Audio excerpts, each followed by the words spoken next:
You are live. I apologize for that. Good afternoon with the hour of 5 p.m. having arrived slightly a second ago. The official Public Safety and Licensing Committee meeting is officially called to order. And our first order of business is the approval of the minutes from our July 8th, 2024 meeting. I have a motion, second. Second, thank you. Motion and a second. Any opposed? Any questions? If not, all in favor, please signify by saying aye. Aye. Opposed? That motion carries.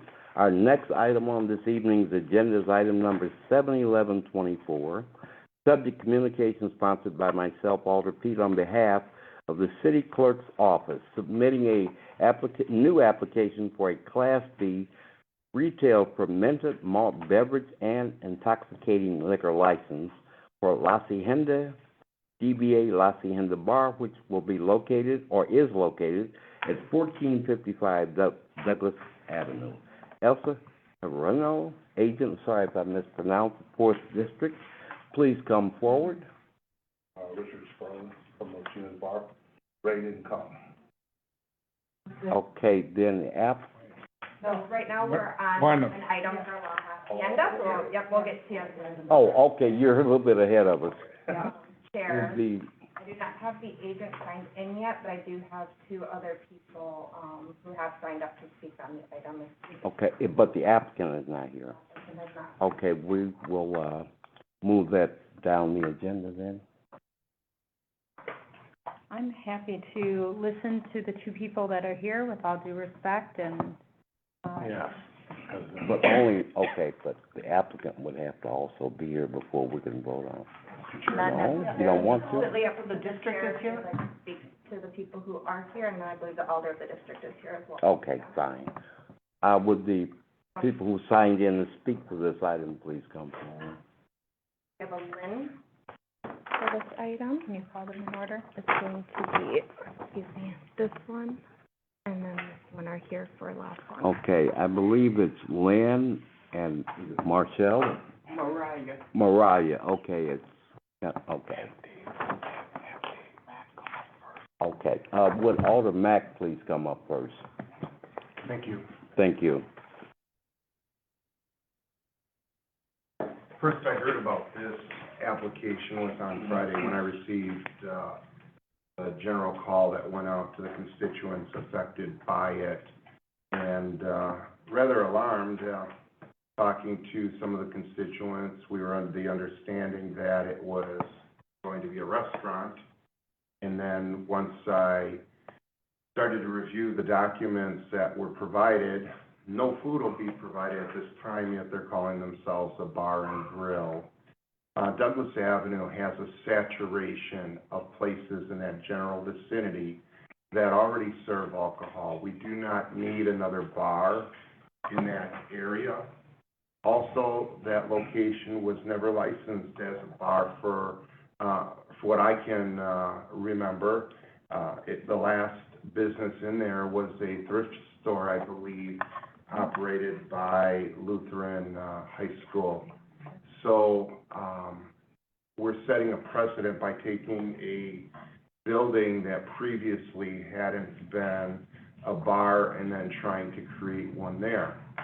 Now, it's been 13 years since I've been to a public safety meeting, but back in the day, we were warned that if you licensed a building as a bar that hadn't previously been licensed, it's very difficult then to deny a license if that bar doesn't do well to another applicant. You know, if the applicants want to operate a bar, I believe there are bars for sale on Douglas Avenue that might be appropriate, but I adamantly cannot support a bar in this area. There's not enough parking. As I mentioned, there's a saturation of places already providing the same type of services. Thank you. Thank you. Question for Alderman Mack. Please. Can you kind of refresh what intersection this location is? Douglas It's and, the 1400 block and It's just past, High, High Street. It's next to the old grocery store. Douglas and Kiwanis. okay. Sits on a That's what I corner thought. there. Remember the old Yep. Hamzy's restaurant? Yep. That's what it was. Well, it's Danby's, okay. A long time ago. Yeah, I remember. Thank you, Alderman Mack. Thank you. Would, Leanne please come forward? Sorry, I had to bring my iPad, my printer wasn't working. Okay. The same procedure. Attorney Arn, would you please swear the applicant in? This is just public comment. Okay, No, fine. it's me that tried it, and it won't. No, all right, I'll have to do it this way. Just want to say, good afternoon, my name is Lynn McMahon, and I live at 1434 LaSalle Street. And I would like to give the members of City Council, and specifically to the members of the Safety and Licensing Committee, my concerns on the issue of the new business, La Hacienda Bar and Grill, located across the street from my house. Just a little information about how long I've lived in the neighborhood. My husband and myself, we've lived in the house since August of 1983. My husband's family purchased the land in 1898, and someone from our family has lived in that house for over 100 years, so we're very familiar with the neighborhood. And when we moved in, across the street from our house, 1455 Douglas Avenue, was Dickert Plumbing. I don't know if any of you remember Dickert Plumbing? And that was back in, like I said, 1983, when they ran their business. They had regular, what I would consider normal daylight business hours from 9 to 5. Parking was never an issue there. They had the off-street parking in the back of the business, I believe, for 6 or 7 vehicles. So parking was never an issue then. And then after they sold the building, like Alderman said, it was Lincoln Thrift Shop. Again, no problems with the hours, 9 to 5. And they had volunteers that worked there, and again, no parking problems. But now that this is gonna potentially be a bar, I can see some problems. Since the building was sold, on one occasion, they had a party or some kind of event over there. The party went until after 10 o'clock, which wasn't a problem, but every time the door opened, you could hear the loud music. And there were cars, our normal parking situation wasn't normal, there were extra cars, obviously, because of the event. And that brings me up to another point with the parking, like Alderman had said. Let me find my spot here. There are homes on Douglas Avenue that do not have off-street parking, where residents have to look for a parking space at night. And having alternate parking, this causes a problem when you can only park on one side of the street. So you can imagine when a snow emergency is declared, or we have any measurable snow, that even complicates the problem more of parking.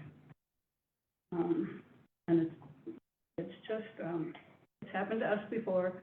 If you don't park on the correct side of the street, you get a parking ticket. That's our own fault, but it can be complicated when you have a business across the street from our house. And the owner of the building states that she will be having 1 or 2 employees that will be working for her. So that potentially takes up 1 or 2 spots of the 6 or 7 available spots at the restaurant.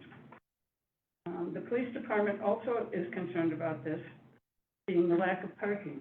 Officer Thielman stated that there are 7 parking spots on the property that are available.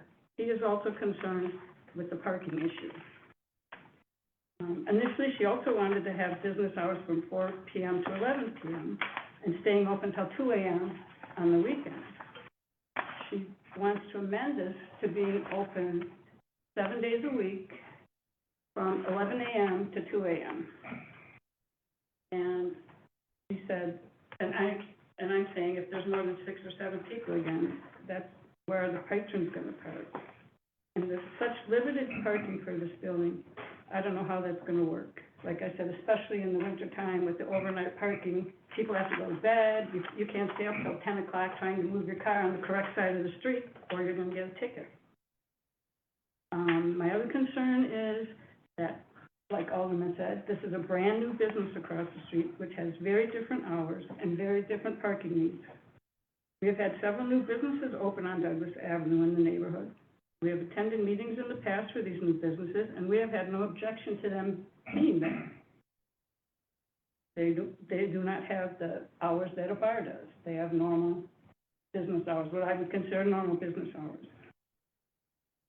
And when I got the message from the city clerk saying that this type of business was applying for a liquor license, I started to think about my neighborhood, and just off the top of my head, I started at American Legion Hall, and the businesses that go on Douglas Avenue, as far as I can remember, just within several blocks, are the American Legion Hall at 1234 Douglas Avenue. I'm going to pronounce this wrong, so I'm sorry. Mi Casalito Restaurant, 1318 Douglas Avenue. And these are not just restaurants, these are also places that sell alcohol, beer and alcohol. Queensway Laundromat and Mini Mart, which is located at 1530 Douglas Avenue. Olympic Liquor, 1629 Douglas Avenue.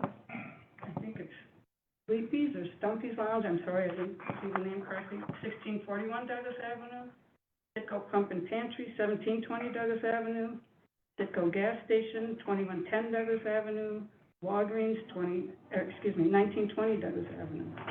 And there's also a new restaurant that opened on the corner. I don't know if you know where Pinocchio's is. They just opened up recently, and it looks very nice. They did a really good job fixing it up. But the issue is that too, again, is right next to a Citgo station that sells alcohol. So I also have a question for the council. I would like to know if you know how many licenses that the city of Racine issues Class A and Class B licenses, specifically in the Lincoln King neighborhood where I live.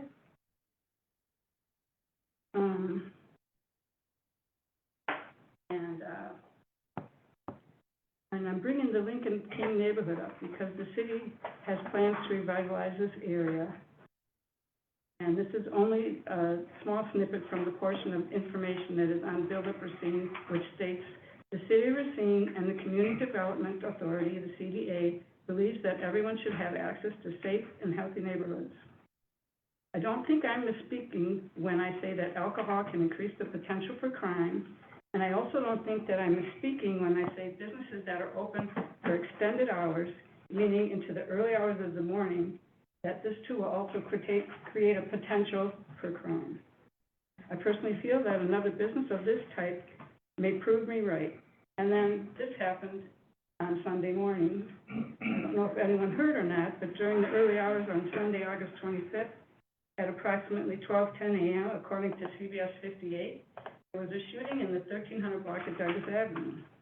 I'm not exactly sure if that was a private home or a business, but 3 people were shot, and they said that the investigation is still ongoing. So pretty much that's what I have to do, except I do have a few other questions.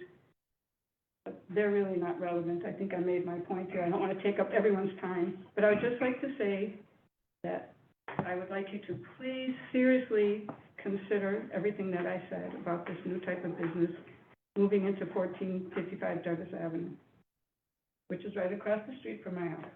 So I have a legitimate opinion on this. In my opinion, I am in no way implying that this type of business, a bar, a restaurant, liquor store, that the owners of these businesses are not caring, responsible business people. And I know that they cannot control who comes into their business, and they can't control where people park. They cannot control the litter that people will be potentially leaving on the street for the residents and the business owners to pick up. This can happen no matter what type of business it is. And again, I'm quoting the City of Racine and the CDA, when on their website, they say residents of neighborhoods should have access to safe and healthy neighborhoods. In a perfect world, everyone, and the business owners as well, would have this. But we don't live in a perfect world, and we can only control what we can control. And I don't think this type of business, with the concerns that are being brought up at this meeting, is the right place for this type of business. Mike and I say thank you. Thank you. Attorney Are there any Arn, questions? could you address the, or, Don't go back and forth during public comment, but, Alder or someone will follow up with the question. just on the issue, I mean, the license issue, is what I was concerned about. Yeah, we don't go back and forth, just. All right, thank you. The last person that signed up to speak is, Thank you. thank you. Please come up, Ms. White.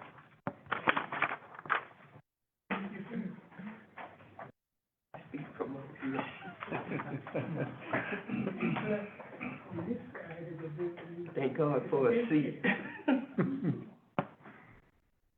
My name is Mariah White. I live on the corner of Alvin and LaSalle. And I'm speaking from my mind and my heart. I lived on that corner for 45 years. Long time. And I've seen just about everything from that corner. And I wouldn't want a bar. Now, I have nothing to do with people living and surviving and having a business. I believe in small businesses. But to put another bar on Douglas Avenue, it's just not feasible. There's enough bars up and down Douglas Avenue.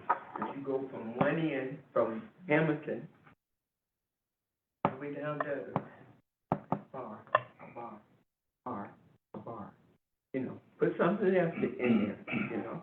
If it was just a restaurant going in, then no problem. I have nothing against a restaurant going in there, but not a bar where there's alcohol, because most of the people that live in that area are drug addicts, alcoholics, prostitutes that walk up and down LaSalle Street, falling off of Douglas Avenue, up and down LaSalle Street. I can bring my cameras in here and just show you what I see on a daily basis. And just so you know, I am the neighborhood block captain. I've been that block captain ever since Neighborhood Watch have been in Racine, except for the first 3 years.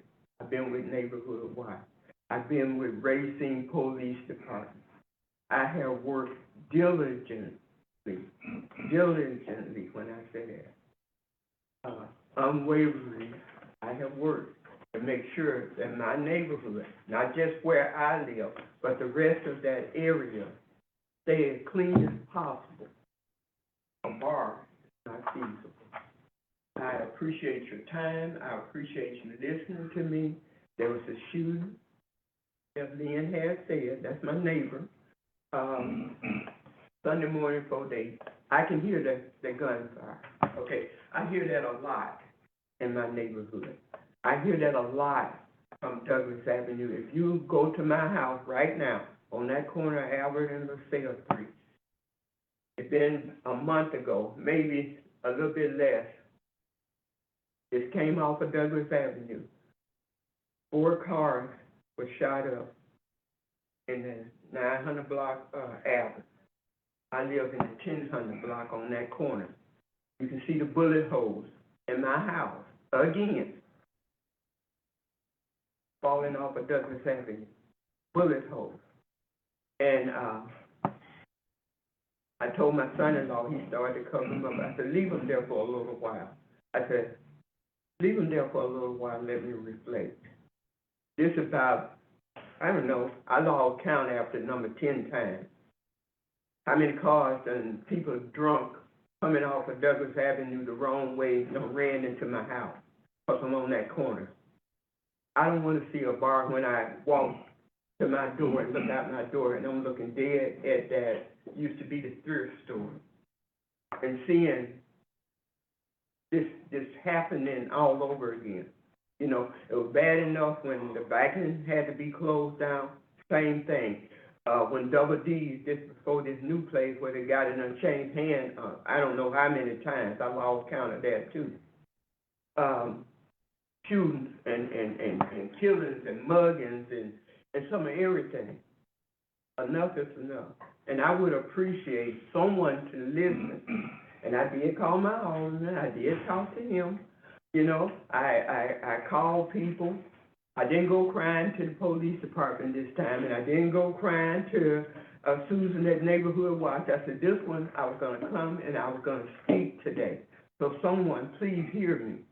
Please hear me. Thank you for your time. Thank you.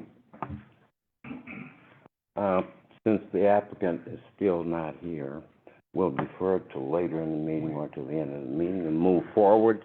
Before we move forward, Mr. Chairman, can you kind of explain to the folks that are here what's gonna happen with this item, so that they understand that we're still Okay, gonna- sure, thank you. it's Good, gonna be at- a good point. If, depending on whether or not the applicant gets here, we will, discuss a normal procedure with them, then vote on it. At that point, whatever decision happens here then goes to the full city council. Yes, sir. I just gotta ask, if the applicant is not here, can we vote on this tonight or no? You can, No. but the I would, practice has been to allow the applicant two opportunities to appear. Up to the committee. and just to be consistent, last time it happened, we did at least defer it to the end of the meeting, just Yeah, to well, be I will fair. do that. Right. Okay. Okay, thank you. Thanks everyone for their cooperation. Yes. Mr. Chairman, I just want, so people understand, we're gonna defer this request to the end of our meeting. If the applicant does not appear, they will have one more opportunity to come to our next public safety and licensing. If they do come by the end of our agenda, then we will take it up tonight. So you're welcome to stay. We do have a very long agenda. Chances are slim that the applicant would come at this late point and just so you know. Okay, Yeah. you're welcome. Yeah, as Alderman Widener said, the important thing is that it's not just, doesn't go away tonight regardless, unless they do show up and then it is voted on. And then it would still have to go to the council. Otherwise, the same item could be on the agenda in 2 weeks, as she said. Thank you. Our next item is 072724, communication sponsored by myself, Alder Pete, on behalf of the city clerk's office, submitting a change ownership application for a Class A retail fermented malted beverage license premises for Meacham Oil Inc., DBA Georgetown Market, which is located at 3710 Meacham Road, near Markham Patel. Agent, please come forward. Hello. Attorney Arn will swear you in, please. Hi. Hello. Would you both raise your right hand? Sure. You swear to tell the truth, the whole truth, and nothing but the truth, so help you God? Yes. Thank you. Thanks for coming in. Just so that you understand exactly why we asked you to come in, you're asking basically for a license transfer. Yeah. Is that correct? Okay, the process is that we go through the business plan, which includes hours of operations, exactly what you, because we're going on a document that you're presenting us, the license application, et cetera. Okay. Saying this is the hours, this is what we're going to do with our business. So this is your opportunity to explain in more detail exactly what you're gonna do. You guys have had a pretty good relationship with the community over the past, so please go ahead. So, my name's Eric Buttigieg. I'm in the process of purchasing this property from a previous owner. And that's, Nirmal, he's gonna be the agent for the liquor license from here. And then he's the current agent at the moment too. Okay. So we'll just continue with just, the ownership. My application file, I applied for the tobacco license and also the gasoline operator license and also the alcohol license. So those 3 components that are in here. Okay, All sure. worked out. And, that's, I guess we're on the agenda today, so, we're here, Okay. operation hours for the store is just from 5 to 10, 5 a.m. to 10 p.m. at the moment. Monday through Saturday? No, Mon- 7 days a week. 7 days a week, okay. I want to keep it convenient for everybody, for the whole city. So it's 7 days a week, but 5 to 10, they close at, after 10 or 11 o'clock. Okay. Okay. But yeah, it's just a new ownership and just to transfer the license. Okay. questions from any of the committee members? Alder Cole? Well, this is like, well, the third time it's kind of changed in the last couple of years. I'm just wondering what, you know, what's going on, if Yeah, anything. sure. So the owner is actually the same personnel still. I mean, when it comes to the business itself, it's, he's been present since 2010, I think, or 2011. Okay. But then there's a leasee. There've been probably multiple people that are leasing the store itself. I'm on the process of in the business and property, both. So hopefully, you know, it Okay. ends now, you know? There's never been problems, but it just seems like a revolving door. Yeah, That's yeah, what I was yeah. questioning. Yeah, no, so the owner's been there, I think, since 2010 or 11. So he's been there, the owner of the property. Right, It's but same- different agents. Different, like, yeah, if People I think running it. like, you know, they're, you know, they lease the property or the business to other Right. people. But I'm purchasing both, though. Okay, okay. I see an alderman from that district. Is this an item that you came to speak on? No, Chair, it isn't. However, do you mind if I do have a question? Because I was Sure. on the PSL a Yes. couple of years ago when, I remember one of the employees turned in all of their licensing, and that was an issue. So now that you're taking over that business, like, what are your plans there? Especially with these licenses come with a lot of responsibility, and what Yeah. we heard from not only that person, but the investigation, it wasn't very positive. So what are your plans exactly to make sure that they are, Yeah. abiding by all the rules Mhm. that are attached to these licenses? So I'm not sure exactly what the task was. I mean, to, you know, what the, all I heard was, yeah, they submitted the license, they gave us the license, right? But I'm maintaining the same agent, and, you know, it's been pretty good, and, we're gonna, you know, going forward with that. I'm not sure, I don't even know exactly what happened. Yeah, I believe they were doing, I don't want to go into it because this is the body that's Yeah, no, going through. all But I do know live was in that they- neighborhood, I just want you to know Yeah. that if I see stuff going on there that I'm not very comfortable with, I will be reaching back out to the PSL, so make sure that you guys are doing No what worries, you're I don't supposed wanna to be do. here in trouble either myself, you know? All right, thank you. But no, I Thank you. have no idea what, all I know Okay. is, the agent, they give up the license.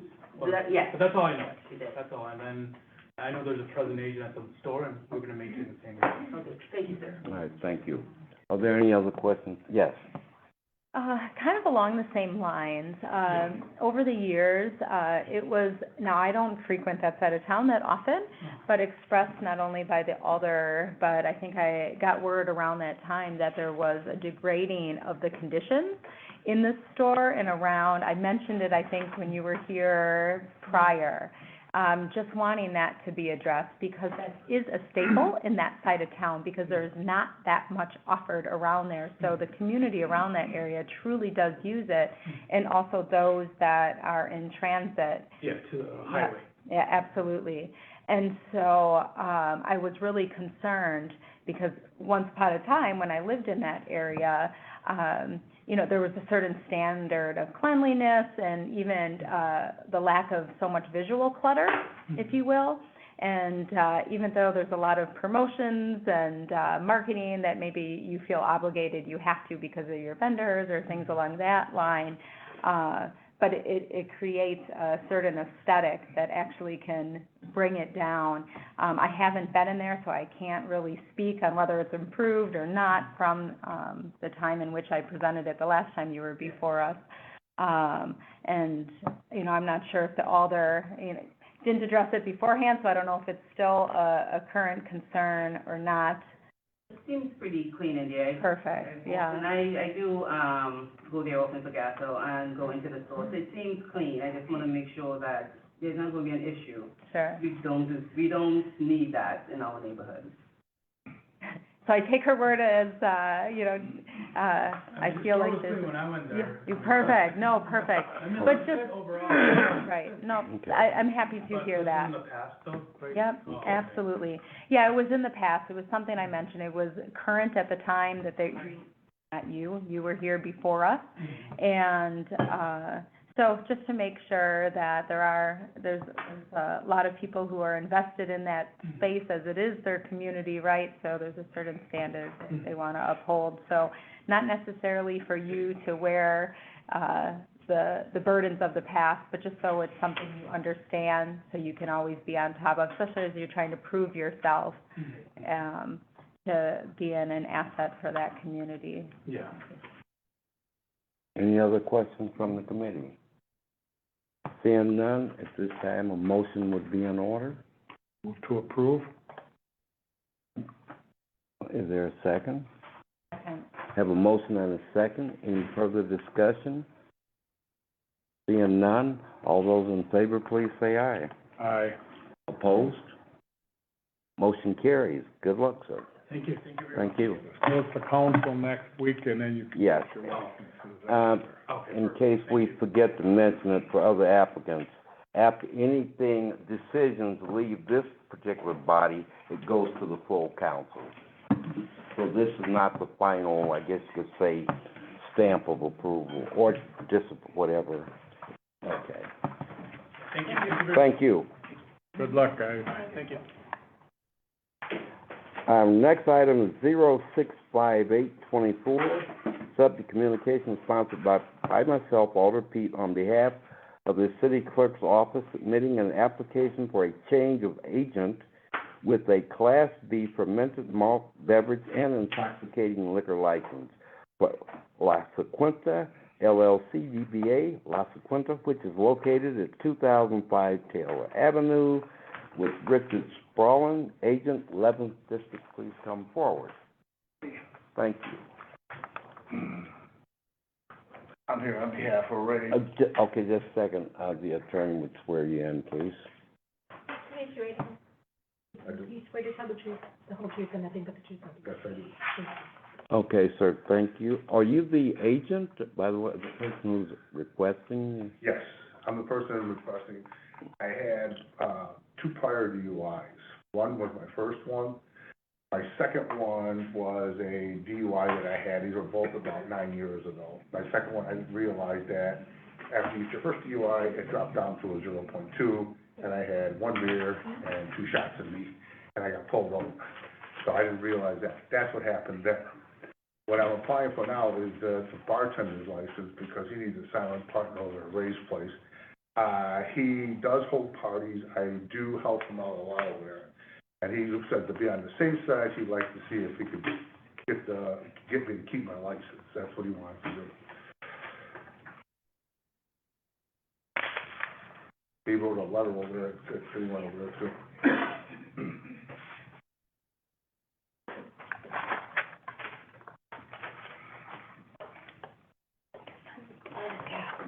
Here, we'll read it and then we'll pass it. Got a question? Yes. So my question is, on page 79 of our agenda tonight, is a document that tells the applicant what he was supposed to provide to the clerk's office by last Thursday. Has all that been provided? There's a letter provided tonight that I'll Yeah, we didn't receive this until Friday. And I came down here Friday, and they said, just show up at the meeting with this and that. You smell them, so do that too.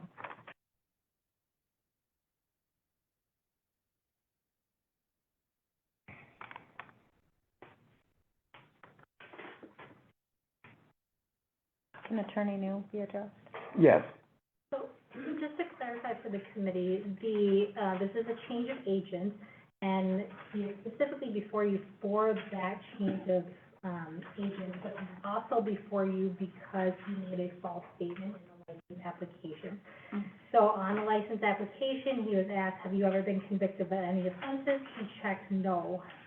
Any offenses? He checked no. And then the record check came back with 2 OWIs, one from 2016, one from 2017. Those OWIs in itself do not disqualify him. It's the fact that he did not disclose it. So for this committee to approve, the guideline states that the committee has to find good cause for false in order to grant the result. Thank you, Attorney. Now, in my defense with that, though, is Ray filled out the paperwork. I didn't realize he checked off no one. I just signed it. I didn't look at it. That was my fault. He is right. Maybe you want One thing I will point out myself is that one thing we have to do is be fair and equitable, for all applicants who fall in this situation. As the attorney said, that in itself doesn't disqualify you. It's and you clarified what happened, but, we have to take a look at that, justify. There may be the next person might be in the same situation, or someone from last week. So we have to try to be fair, equitable, and consistent with these decisions. I just want to make sure that's clear. Yes, sir. How long have you worked there for Ray? I've been working on and off for Ray for parties for probably about 2.5, maybe 3 years now. He has, Right, I know. We have like funerals sometimes, we had a couple funerals last month that I worked. And he had a lot of birthday parties, he had a couple Christmas parties. He's not really very business oriented with going out with big parties and staying open all night. He usually opens from Wednesday to Saturday, it's usually like from 4 o'clock to like 7, 8, maybe 9 o'clock. And I don't bartend then, he does, I only help with the parties, that's what I do. So, well, I guess you would say that you're mostly running it for Ray? I'm trying to help him run it, yeah, that's what I'm trying to do, because he's getting up in age and he needs help, and the first person he calls is me all the time. And that's when I suggested to him, I said, well, why not I just try to get my license and whatnot? And he said, well, try it, and this is where I'm at right now. Yeah. But, I guess, you said Ray filled out your application? Yeah, he filled out my application, I didn't, I guess. I didn't read it. That's happened before, I guess. What I think is people need to really look at that, because it wouldn't have been an issue, you've been working for Ray, we haven't heard of any problems or anything over there, so. No. Any other comments or Councilman Sandy? Just a question, who signed this document? That's my signature on the bottom, I think, if I see it on the bottom.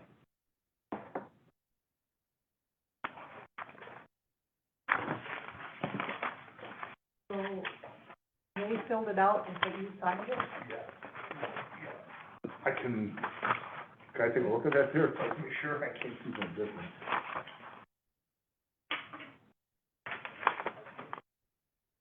This here is, this here is me filming. That's my pictures are right. Then I put down here, and I can see it. But he did.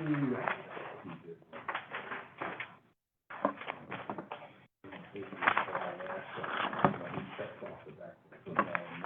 He checked, well, that is actually not mine.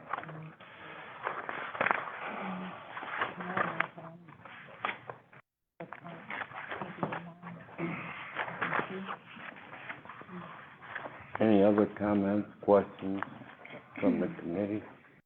Alderman Pretty, please. Yeah. So, I'm gonna come a little bit more heavy at you. First of all, I wanna state, I appreciate you coming at us and being vulnerable with us. I understand some of this paperwork may seem a little intrusive, in asking upon those questions. I see that letter that Ray wrote. Yeah. Now, after your last statement, it makes sense why he had asked, whether you had any felonies. You said no, so he must have filled it out and moved forward. However, this is for you, so it's you who has the responsibility, and this is our communication to us. You're the one who has to be accountable for everything, and we don't know you, right? And the only thing we have is this paperwork, and over the years, we've looked at it, it's reviewed, it's such a simple paperwork, and it's simply asked, have you been, it's not even a convoluted question, it's extremely simple. And, the problem I face is that we don't function in the gray area here. We only are allowed a yes or no. And if I say yes to you, but I don't say next to the next applicant that comes, I could be playing favoritism, but for what reason? That's for them to speculate, and that's where it gets dangerous. So I appreciate that Ray wrote. He didn't so much speak on your character, he kind of just stated the fact about him filling it out, which you've got to wear the onus of that, right? And so, you know, I think maybe, like I said, I'm gonna come at this a little more hard because I have to be consistent. And in my position is that, you know, you are the one who signed it, and it is deemed right now that, you know, the application in which you filled out is false, right? It doesn't align with the truth of your background. And again, which was stated, if you put the truth on there, if it was you who filled it out, which you should have had the oversight, you never would have came before us. It would have just went through, right? It only is before us is because it's triggered because of falsification. Let me ask you one question. This is the thing Ray brought to me, because he kept asking me the whole time. He says, now, do you have any, parole violations or stuff like that? But he was talking jail time, all this stuff. He didn't happen to, I told him in the beginning, I had 2 DUIs, I told him. And he said, you don't have to worry about those there. And I'm like, okay, I said, well, what they're worried about is a felony. And I'm like, well, okay, so that's in my defense. Yeah. So Well, that's poor interpretation on his part, because we clearly have asked if there was any arrest, period. And so, unfortunately, you listened to the wrong person. Yep. Right? And so, you know, I can't support it under that premise, but I am only one of a handful here. So just so you understand. And it's no, relation on whether you do a great job. It sounds like he's relied on you, and he wants to continue to rely on you. It's just, I have to be consistent. Yes, sir. So what's Ray's, if this is granted, what is Ray's position on this? Well, he's gonna run the bar and everything like usual, like he normally does, and I just help him out with the parties going on, that's what I help him out with. I'm not gonna be a bartender over there, I'm just gonna be helping out with the parties, that's what I'm gonna be helping with. Thank you. Any other questions, concerns from the committee? Was there anyone to speak on this item? Seeing none? Yes. I should clarify for the committee, so I apologize. The good fall standard is really the standard for an operator's license, because he's applying as an agent here. The standard is actually a little bit higher. It states that with respect to character, record, and reputation, it must be satisfactory to the municipality. So in order for this committee to grant the license, you would have to find that he sufficient character, record, and reputation, rather than just that there's good cause for the fall. There's a higher standard for agents because they are in charge of the council. Does that, yes, sir. Oh, I thought you had a... No, I was just, Okay. I mean, I guess I've got a statement that say, well, Ray asked him to be the agent. I mean, I think that's pretty high degree of, you know, believing in the guy and stuff like that. What happens if you don't get this? How is it gonna work over there? I'm just trying to help him out, because I do home repair for a living, okay? And his place is constantly repairs all the time. So I do all his repairs, I've laid floors in that place, I've done plumbing in that place, I've done all sorts of stuff. So he sort of like depends on me for helping most of the time. The time he runs into a bind, he calls me. So that's the way I can tell you the way it looks. I've got him, I know, I don't know if you know of, Child Academy Daycare. My friend Saran owns that place. And I do a lot of work for him too. He owns a lot of properties out here. Okay, thank you. Any other questions of the committee? Yes. I think somebody's confused, and I don't want to believe that's me. Okay. So, from your discussion, I believe that you intended to apply for a bartender's license. But the application is for a change of agent. Yes. Right, But you don't have to be the agent in order for you to be the bartender. But see, his agent moved out of state, that's why he filled out what he filled out. That's from what I understand, that's what But he he was doing. said he's the agent. He said he's the agent? Well, that's what's on this, that's what's on this, well, that's why I'm No, confused. it's on the application as Richard being the agent. So who is the current agent?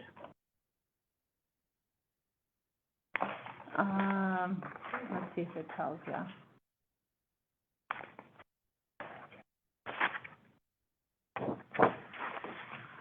I don't know if we have it on here, we'd have to look at the past application.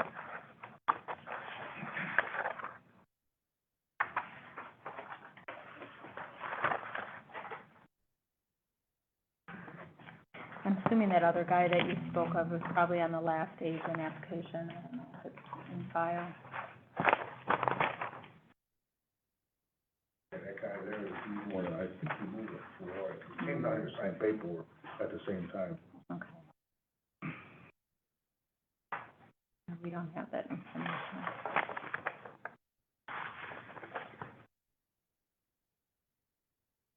Okay. Are there any other? Sandy, were you able to finish your thought? I just have a problem granting a change of agent when the applicant himself believes that he's just applying for a bartender license.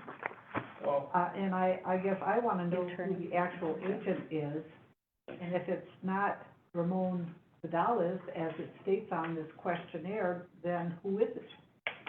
It is actually Arabeto Malacara.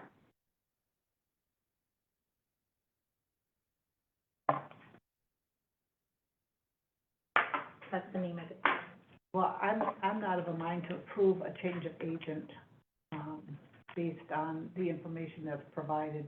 I mean, I could be forgiving when it comes to a bartender's license, but I'm not a change of agent. That's kind of loosey-goosey how we run the business over there. My business, but Thank you. licensing itself is my business. All the Caprian. Okay, yeah, I think thank you. that's a good idea. So, I mean, it was a fine point brought up by, the attorney, is that, you know, the higher standard as being the agent.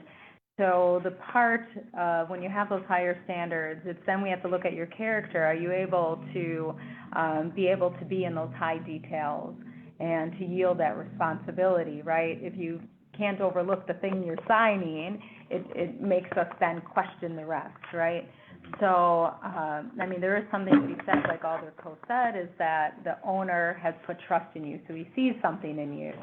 And so, but yet we're the ones who have to then put our names to the decision, right? Although he puts his business in your hands. But, you know, if, you know, being that we do have these higher standards and we have limited to go off of, that's why that form, which isn't much to sign anyway, holds so much weight, because it says so much. We have to interpret it by, you know, can this individual be able to be responsible for this higher level of responsibility? So, although I did understand the change of agent, I understand what was coming before us, so I'm a little different position, but it's just still so, I can be, consistent across the board. I can't support this.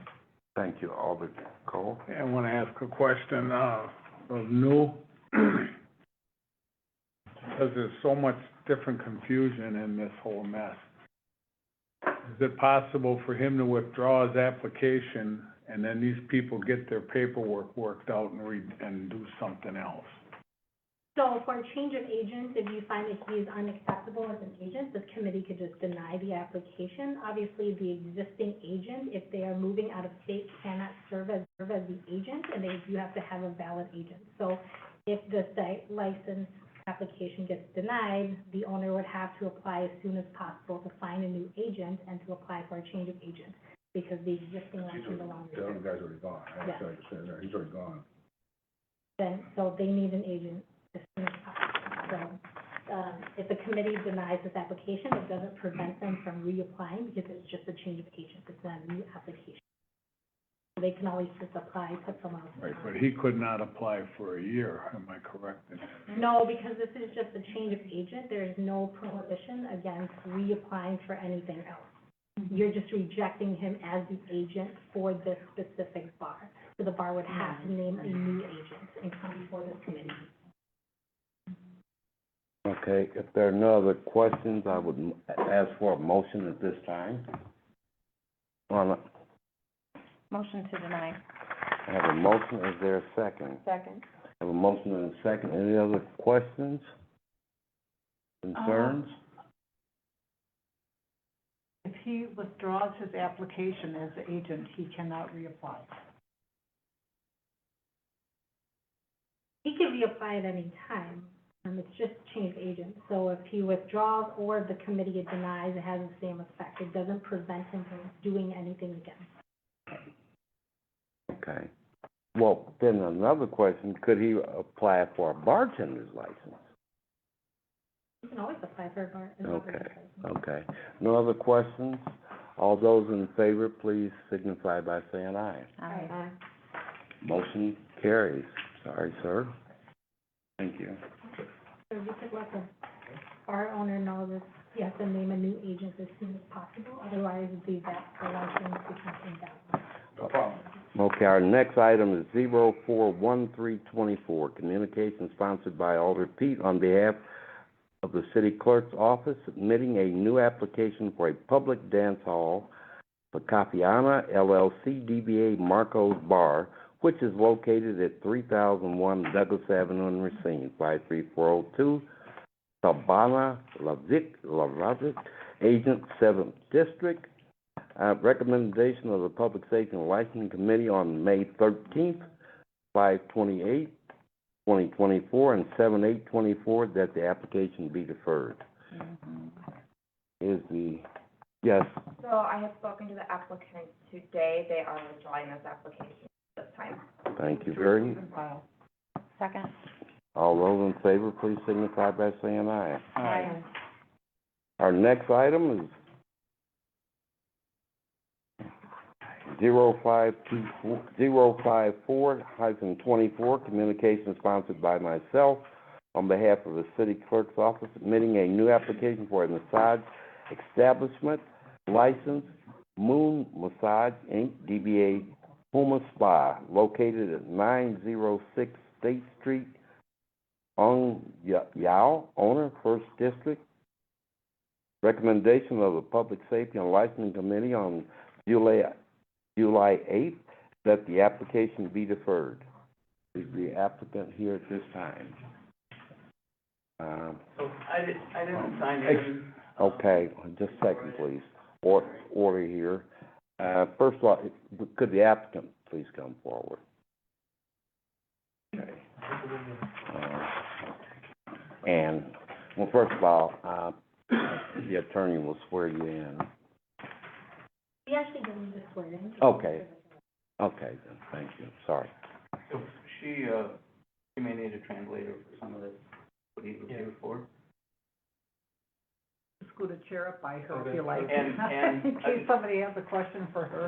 Again, as I was trying to say, I didn't sign in, we really didn't know what was involved in these meetings, so we kind of just thought she was here to, so they might not be the best at speaking with what they need, so if I need to do that, I certainly can. Okay, Ask him who he is. I'm sorry. Ask him who he is and what relation to Of us. course.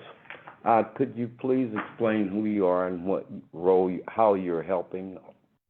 Okay, I didn't, both of you, if you're, I'll start with you. Let me start with him, please. Okay. You, the person at the young man at the table. Maybe I'll move. It'll be easier on you.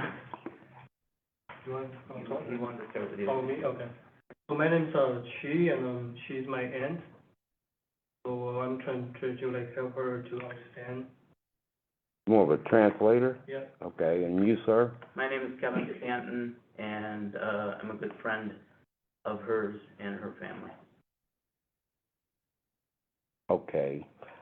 Again, we'd like to know exactly what she plans to do with the business, hours of operation, things of that nature, so that we understand how her business will or will not affect the community. So I'll start by asking you exactly how she plans to run the business, hours of operation, how many people are gonna be on staff. those kinds of questions. So either one of you, I suppose, can go ahead and start. So the business has been in operation. She wanted to purchase it from the current owner. There's been a little bit of a mix-up, in the paperwork. And it took a while to get on the agenda here, so we apologize for that, but it's been in the works for a few months. Her hours of operation are gonna be 9:30 to 9:30, which I think are the current hours of the location. There'll be 2, licensed massage therapists on staff at all times, sometimes possibly 3. And, yes, they're gonna perform massage therapy, sessions, couples massages, individual massages, et cetera. The business is existing. We've had, the health department through, we've had the electrical inspector, the fire department, we've had plumbing, we've had everybody come through and signed off on it months ago. But somehow we got kind of missed on the meeting, so. Yes, sir. Want to know what her experience is in doing this? She's been licensed, I'm gonna say she's been licensed for the state of Wisconsin for at least 8 years, in massage therapy. She's kept up on that license, renews it every, I don't know how often they get renewed, but she renews And it. she's just basically taking this over from whoever the previous owner? Correct. And I guess I'm gonna ask, is all the paperwork in order? I don't have anything to add. Okay. So she worked at a different, location other than this one, or? Yep, not in Racine, but she has worked in other ones. Okay. Does she live in Racine? Oak Creek? Any other questions of the committee? Yes. A couple questions. I do see on the application that you've, worked in Chicago, you worked in Madison, and I'm just looking to, hear a little bit about, your commitment to the Racine community. And I would like to have it in her voice, so if you could translate, please.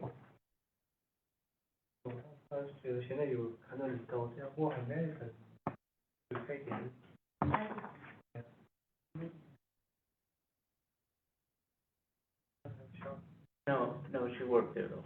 She worked there. She's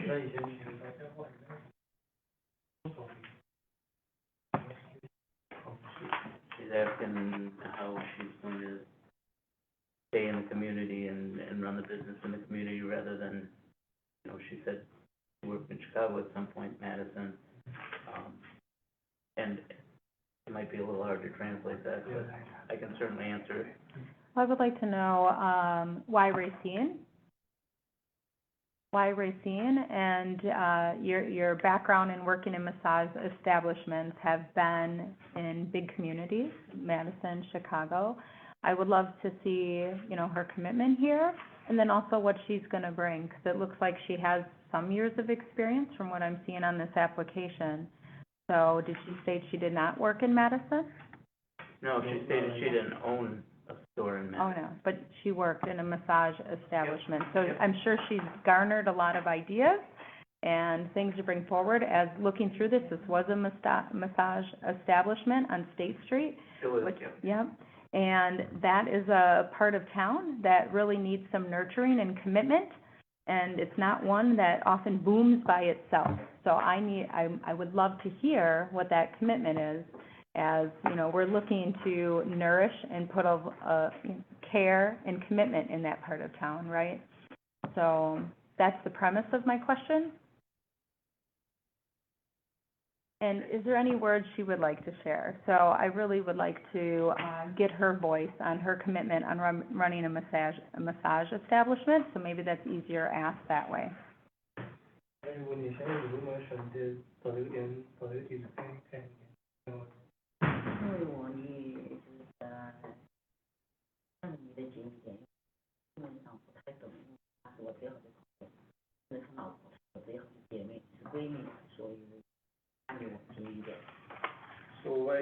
she said why she choose the Racine, because, the area is nearby her, where she live right now, Oak Creek. And we live, Oak Creek, around Oak Creek too, so we can try to like help her to run the business. I think the opportunity came up as this business was going for sale, kind of close to the area, and it would be, you know, her commitment is she's always worked at other locations, and this would be the first time that she's gonna own it and be boss. So just to follow up on that, this isn't like a liquor establishment where I have high level of concern, like, oh, you're bringing in people who need to be relaxed, right? So it doesn't alert much, but, you know, you come to this committee for a reason, right? And, so it's good to understand the applicant or those who are trying to bring business into the area. Oak Creek is definitely not State Street Racine, right? There's a complete difference in those two. But, you know, I'm happy to hear, kind of the background, and it's on record. If we ever need to review it, right, if there's ever a question of commitment, you know, then we can always reflect back on these moments. So that's why I ask those questions. So. Any other questions, comments? If not, a motion would be in order. Move to approve. Second. Any further discussion? Seeing none, all those in favor, please signify by saying aye. Aye. Any opposed? Motion carries. Good luck, and I hope you're very successful. Thank you very much. Thank you. Now, question for the applicant. Will this have to go to council before she can get her license, or can she pick that up tomorrow? It has to go to council for approval. After next Tuesday. Okay, just stop, or will they send us something, or just stop? After it goes through council and is approved, on that Wednesday that follows, we can give you a call if it's ready for pickup. Thank you very much.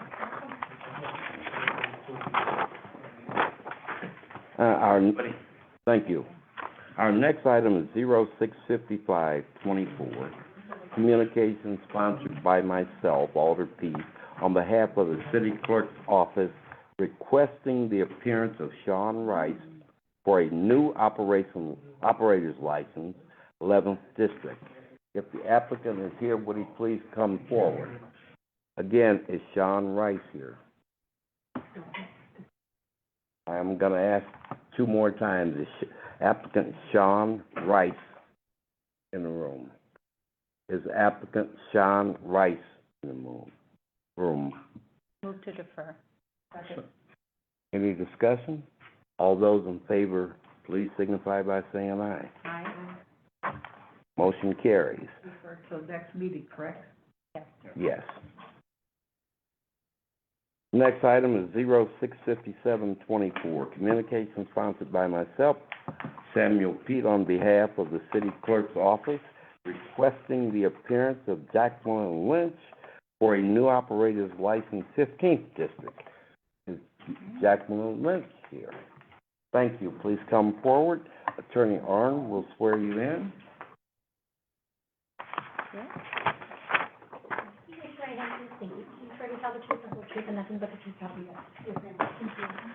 Thank you, Ms. Lynch. In all fairness, I'll repeat some of the things I've said several times this evening. You're here to explain to us your business hours, call it your business plan, exactly what you're gonna do, make sure that you understand. No. This is just for a license. Yeah, but there's some other things also. The attorney? Mr. Chairman? Yes.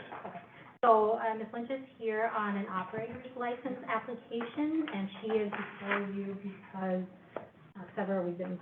One, when she filled out her license application, the question states, have you ever been convicted of any offenses? She did check yes, and she wrote down possession with intent to deliver THC.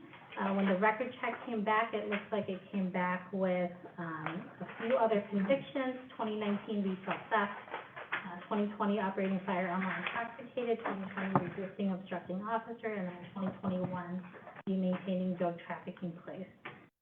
And so based on those convictions as well as the false statement, she is disqualified, under guideline number 7 for the false statement, number, 1 for the felony conviction within the past 10 years.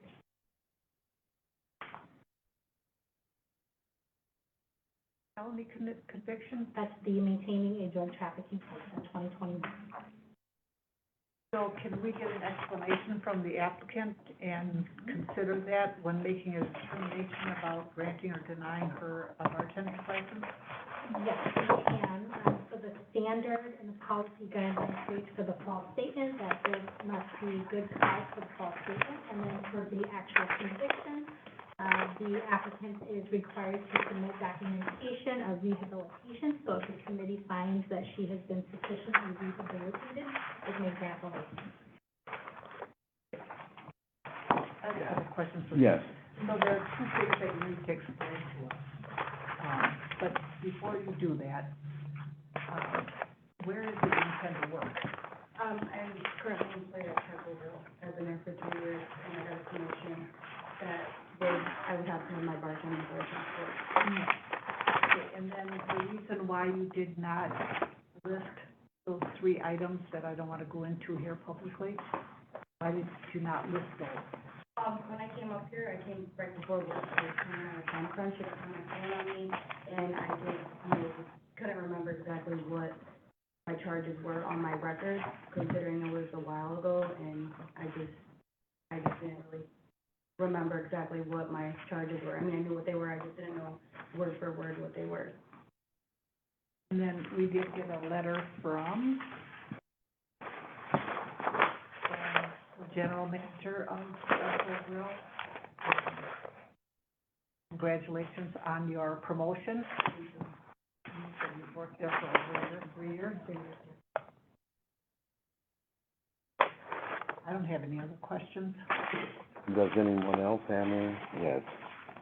Not so much questions. I know if you've been sitting here this whole duration, kind of my stance, so I don't need to go into, a big long spiel again. You know, this has got to be really hard. I'm sure, I understand there may be, might be a rush, you know, on your behalf when you had to fill this out. However, this is extremely important, right? So it does require some attention to be able to propel you into the next steps. And, you know, I'm sure you're trying to move away from, you know, what was just addressed earlier. And, you know, and you're apparently doing a great job if somebody's looking at you and wanting to promote you. You know, so that definitely does it needs to be celebrated, and, you know, I compliment you on the new direction.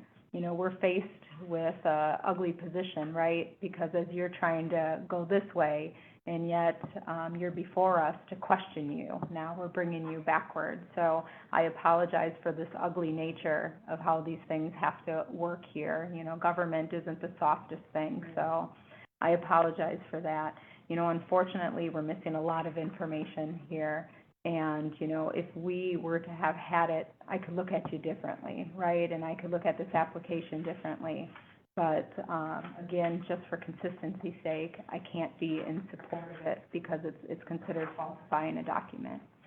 So, but, I don't want that in my words, even though they sound harsh, to not come from a place where I do celebrate the movement, and I also honor what this, your boss has seen in you too. So, you know, I apologize that this is so black and white, but I just want you to understand my position. For sure. I would agree with what Alder Caprarian has said, but I want to ask another question, again, for privacy, et cetera. I'll ask the question in general. Other than the recommendations from your employer, have you participated in any other programs? Do you have any other references or recommendations from other people that you've had to deal with? So, like, I didn't bring any references or anything. I haven't done any programs. I'm currently on probation. I've been on probation for 3 years. Will be 3 years in November when I'll be getting discharged. I haven't gotten any trouble and missed any of our meetings. Everything's been smooth sailing since I've been on probation. Just that really, my life has done like a 180 and just trying to change differently. I got 2 kids now, under 3, so I'm just really just working full-time over there, and going home to my kids, so I just, So, you're saying that your probation officer, you're in great standing and they would, give you a reference if you asked them to? I'm sure she would, yeah. I would move to approve the license for this young woman. And I will second that. Any other discussion? Any, I just want to make a comment before that. So, well, I mean, this also would reflect on Charcoal Grill. I mean, and they're giving her a glowing recommendation here. And sometimes I think we just got to take that leap of faith, help people out and stuff like that. And like I said, I don't think Charcoal Grill would be putting this much faith in this young lady if they thought otherwise. So, just was a comment. thank you. Any other comments? We have a motion and a second. No further discussion. All those in favor, please signify by saying aye. Aye. Opposed? Opposed. Motion failed. Oh, Are you voting? You're a tiebreaker. I know.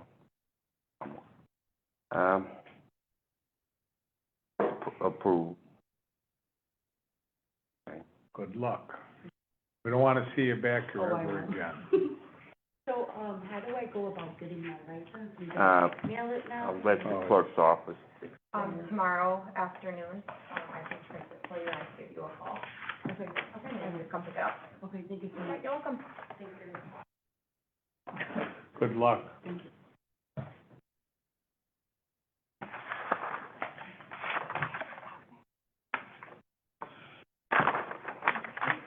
Our next item is 045024.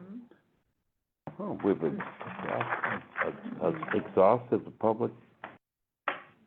Oh, we have one more. I skipped ahead here. Okay, our last one on this side is 072624. Communication sponsored by myself on behalf of the city clerk's office, requesting the appearance of Naji Sherrod for a operator's license. Is Nike here?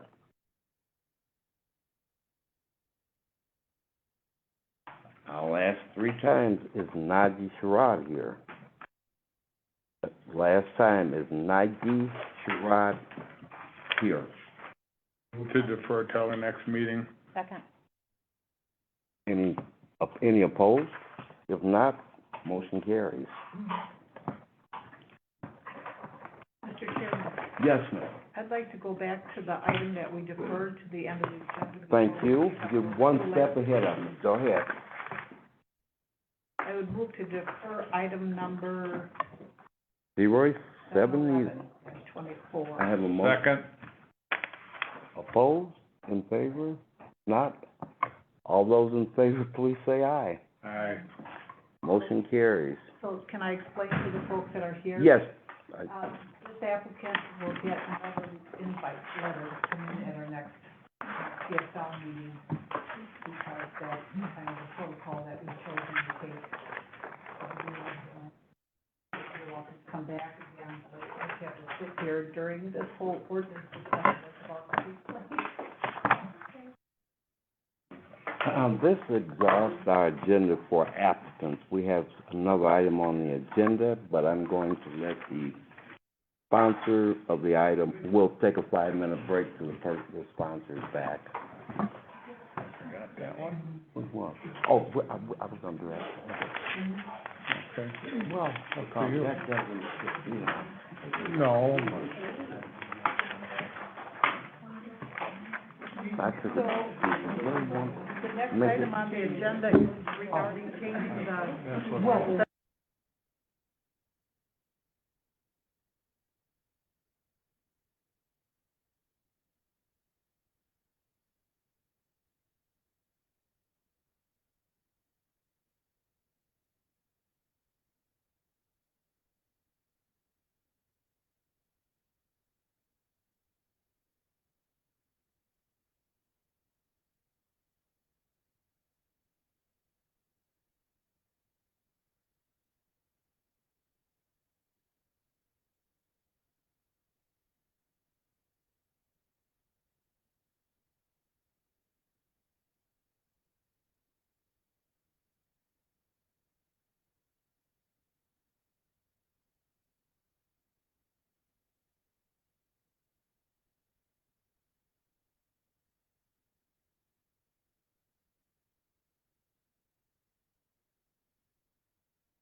are aware.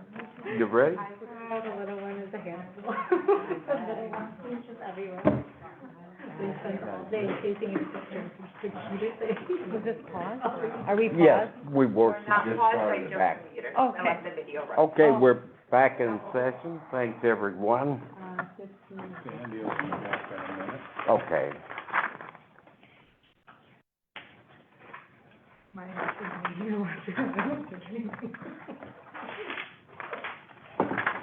hilarious. That is hilarious.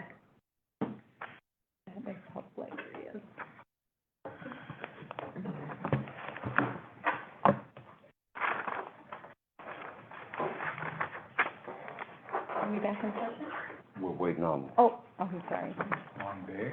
hard to keep up with you guys. Ah. You start. We're probably gonna go till about nine. Gonna mute us again?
Okay, we're back in session. I will read the agenda item, which is communication sponsored by Alder Caprillion requesting to update Chapter 10, Animals of the Municipal Code of the City of Racine, Wisconsin. Recommendation of the Public Safety and Licensing Committee on July 8, 2024, that the request to update Chapter 10, Animals of the Municipal Code of the City of Racine, Wisconsin, be deferred.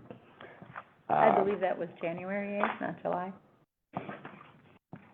Could be, but I'm just going by what I see. 8 months ago? It just says here 7/8. I Yeah, don't know. it was January. It was January 8th. Okay, so well. we can, yeah. All right, then, January 8th. Okay, our first speaker will be Ms. Dottie Kay from the Public Health Department.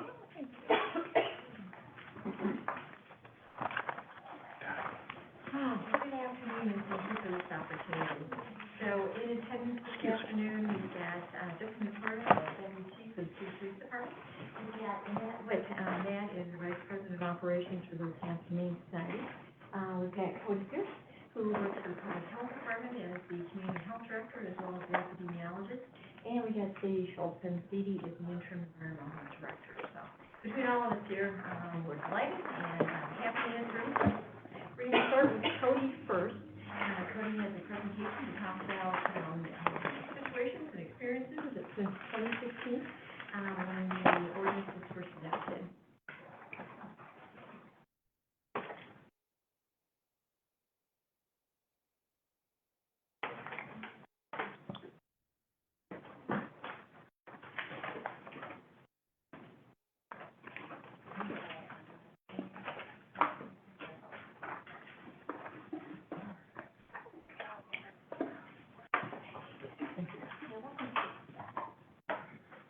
All right, thanks for the opportunity to be here. So I'm just gonna run through a bunch of data for you. If I'm going too fast, please feel free to let me know or ask any questions that you may have. Just a brief history of the dangerous animal ordinance that we have for the city. Obviously, Chapter 10, as Kirby alluded to, the ordinance was first made into its current state in April of 2015, and our first animal was deemed under the ordinance in July of 2015. So it's been just over 9 years that the ordinance has been in practice. That first deeming was a prohibited dangerous animal, resulting in great bodily harm to an individual. So in total, since that time, we've had 338 animals declared either dangerous or prohibited dangerous since that time. And these data are current as of August 19th, so just a week ago today. Of that total, 291 of the cases were dangerous cases, and 47 were prohibited dangerous. So thus far this year to date, we've had 37 total cases in 2014, 32 of which were dangerous animals and 5 were prohibited dangerous animals. Interesting to note that that total is actually higher than the 6 of the previous years that we've had, 2015 being the first partial year, as well as 2016, 2017, 2018, 2020, and 2021.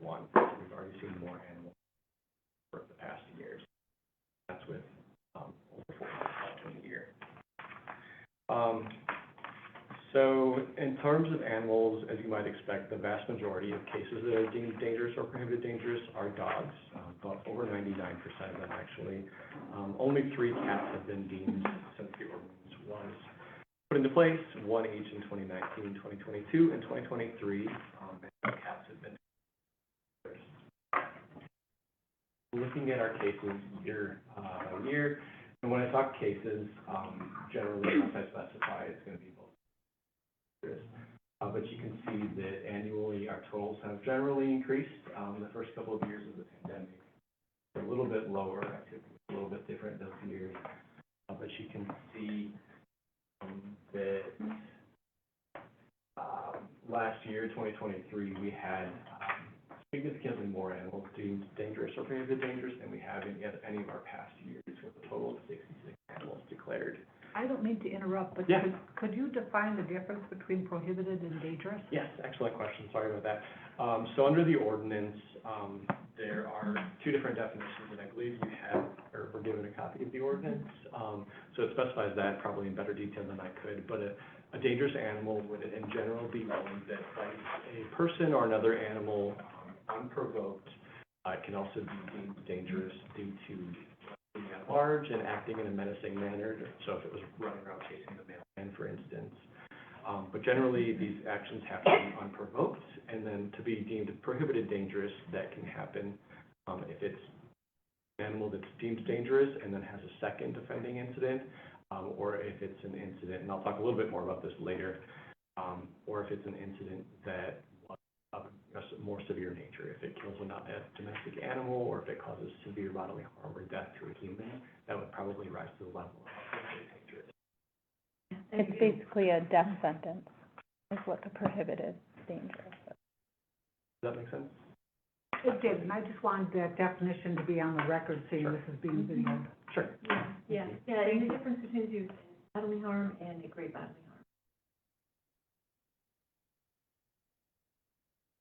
So looking at our total number of cases deemed compared to bite activity overall, you can see that bite activity varies pretty widely year to year.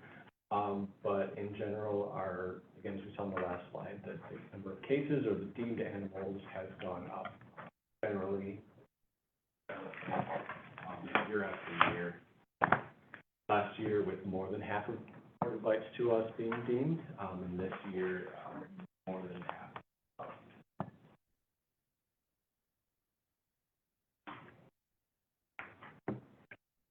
So, a little bit of what we were just talking about, but, looking at incidents and bite types, an animal can be deemed dangerous or prohibited dangerous in a few different ways, whether that's biting or attempting to bite a human or a domestic animal, acting in a menacing fashion while at large, moving to prohibited dangerous if it requires failure to follow dangerous animal restrictions, and additional incidents after a dangerous animal declaration.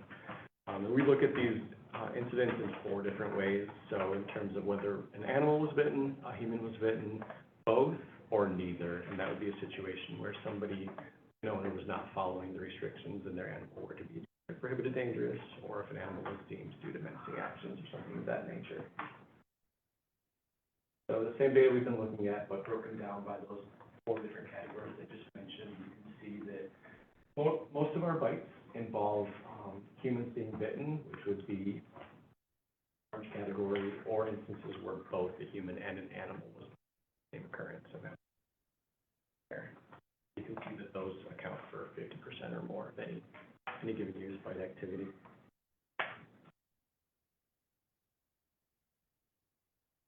So in cases where a human was bitten, a total of 220 cases, or 220 deemings, involved the bite of a human. 61 of those involved the bite of a juvenile or somebody under 18. 53 of those were deemed dangerous, 8 prohibited dangerous.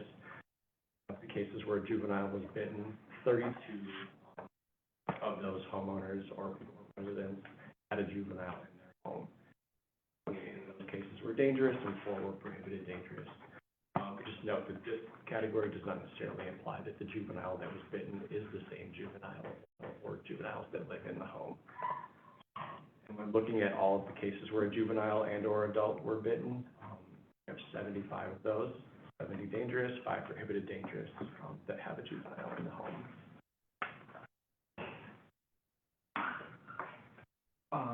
After an animal bites a human, in the state of Wisconsin, a quarantine is required. This is to make sure that the animal is free from rabies, and depending on the vaccination status of the animal at the time of the bite, it can be quarantined either at a humane society or another licensed veterinary facility, or if the animal does have a rabies vaccine at the time of the bite, it can be quarantined at the owner's home.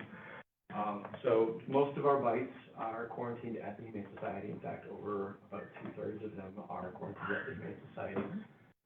The next most common quarantine location would be at the animal's home. And again, the rabies vaccination is valid at the time of the bite.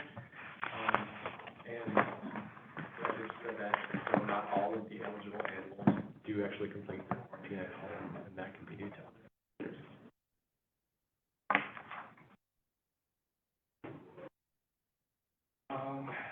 As you likely know, Smithson City ordinance requires rabies vaccination for animals, for domestic animals, as well as a pet license. So this slide looks at ordinance compliance at the time of the incident. Of the cases that were deemed since 2015, 150 of them had a valid rabies vaccination after the incident, or about 44% of the cases. 128 of those were dangerous and 22 were prohibited dangerous. Even fewer cases had a pet license at the time of the incident, about less than 1/4, actually 24% or 81 of the cases. And the 2 of those together, only 77 of the cases, or just under 23%, had both a valid license and rabies vaccine at the time. Appeals. So any animal that is deemed dangerous or prohibited dangerous, the owner does have the opportunity to appeal that designation. And that goes through a process that we'll talk more about later.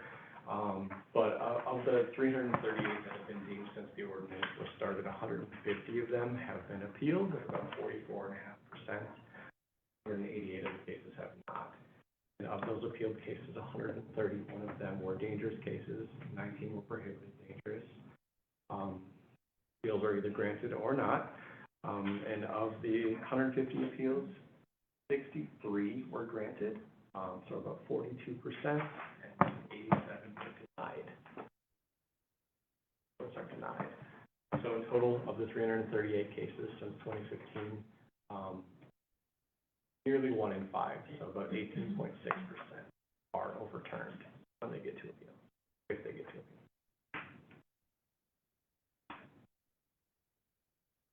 And the annual trends, you can see that, kind of our number of appeals has generally held steady over the past handful of years, even though cases have gone up. Here we have gotten to 19 appeals out of the whole 37 cases. Talking about prohibited dangerous, that I was mentioning earlier, so we've had 47 of these cases overall, and I apologize, there's a typo on this slide. So it's actually 27 cases were given a prohibited dangerous status at their initial designation. So that means that the initial incident that caused the animal to be deemed was severe enough that the police department felt that it met the criteria for a prohibited dangerous animal. That again is great bodily harm, death, or injury. Animal. And again, those were not elevated from dangerous status.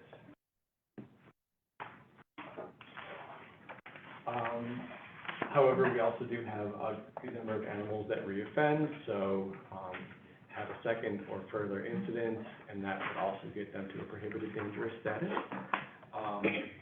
Of the remaining 20 animals that got to prohibited dangerous status, 9 of those animals had no prior appeal, and 7 of them the owners had prior appeal, or appealed prior, but that appeal was denied by the reviewer. We did have 4 animals over the course of those 9 years that reoffended and had an initial appeal that was successful, so at the time of their second or their reoffending, they had essentially a clear status, so they were not declared dangerous at that time. The 4 cases, one of those cases was moved back to prohibited dangerous, and the other 3 were deemed dangerous due to that incident. A question, I'm sorry. Yeah. So those 4 cases that went to appeal, if they prevail in the appeal, does that mean that they're no longer listed as dangerous? Correct. Yep. And so these 4 cases, these were cases that had done something initially and were deemed one way or the other, and they appealed and they won that first appeal, and then they did something again, and they got back to this. But if they had appealed and were successful again, then yes, they would have been back to nothing. Nothing, okay, thank you. So, there's a lot going on here, but looking at our declarations over time, this shows month by month. Month of July are in orange, just so that you can kind of see our yearly periodicity of the data there. We generally tend to have a lot more animal fight activity, as you might imagine, when the summer months are going on, things are warmer, people are more active outside. You can see some of that here. See how we tend to have more recently.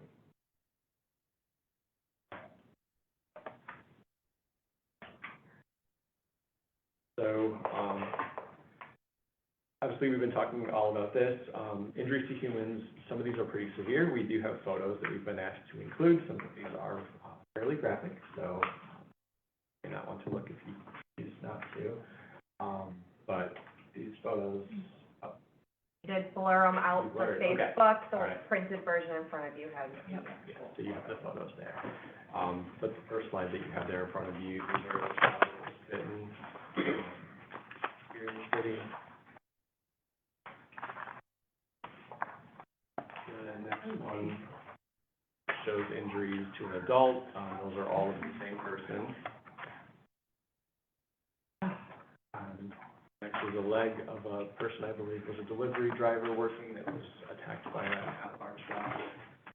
And then the last slide is a pretty severe injury.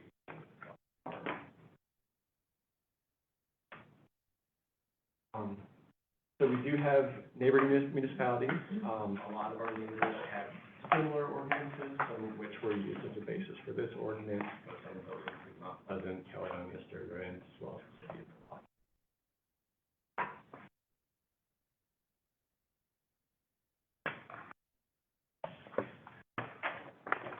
Thank you. Any questions for Cody? Any other questions for Cody? Thank you.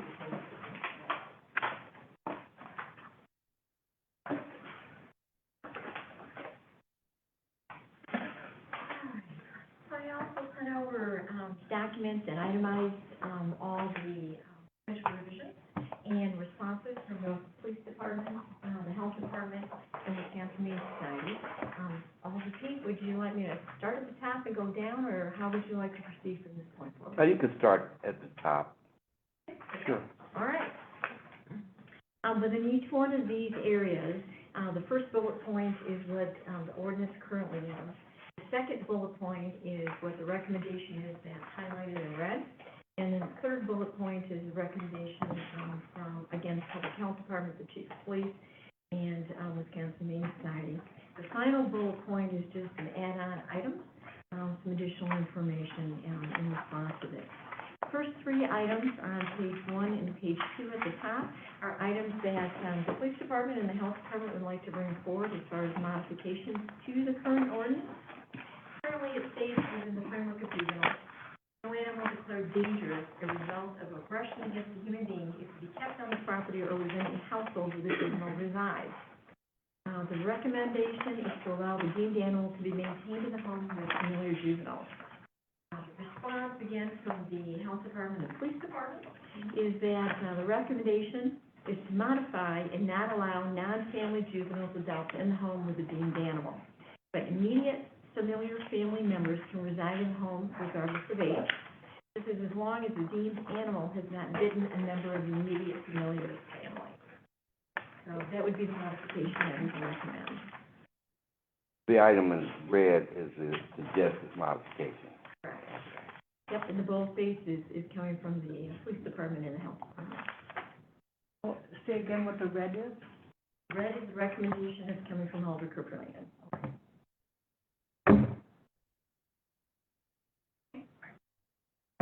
Do we, We're not color-coded over here, so we're not really Oh. sure what you're referring to.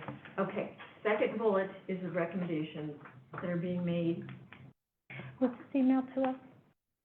I believe so, it was attached on the agenda.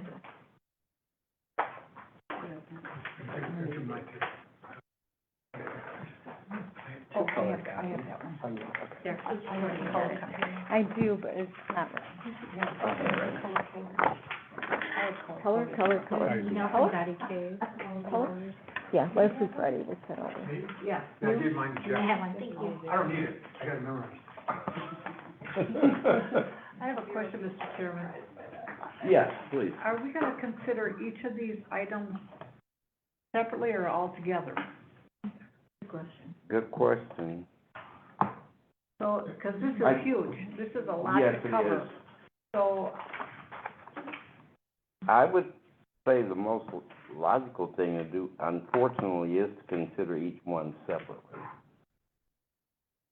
so are there people that are gonna speak to? The attorney has her pen up. Yes, please. Sure.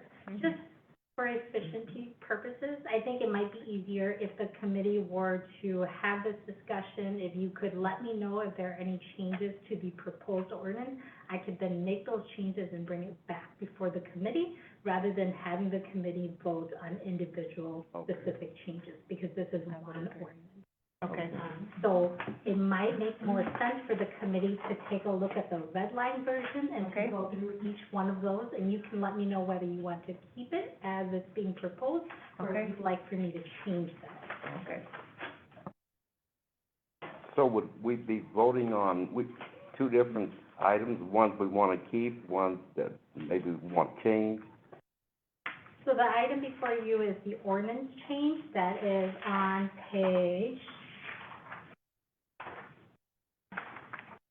starting on page 8 of your package. So if you take a look at that, everything that has a little mark on the side, on the left side, means it was changed. So for example, on page 8, there's a mark here, and if you look over, the word "or" was added. The next page, there's a mark here. If you look over, some of the stuff is sketched out, there's a word filled in. All the underlined words, the words that are being added, the words that are being crossed out are being deleted. So if you take a look at that version, the red line version, and you look at the lines on the side, those are where all the changes are. Does that make sense? My copy is a little bit different. So So then the committee would have to decide whether it wants to adopt this proposed ordinance as written, or if it would like to make specific changes. So if you just go through each of those and let me know what you'd like to do, I can rewrite it or make those changes and bring it back before the committee.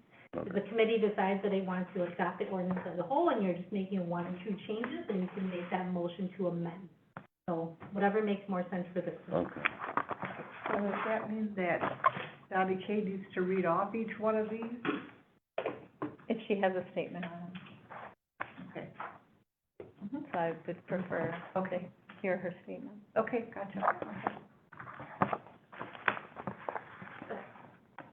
I propose, Mr. Chair, that I just read off each one of the changes, and then Dottie K can then speak as to whether or not she is going to. Okay, that's better, actually, sure. Thank you. So on page 8 of your outline, the only one on that page that's being changed is the word "or" being added in the middle of the page under the definition of dangerous animal. And that's just more grammatical. I don't have the same thing. Correction. 8 of 10? Page 8 of 10?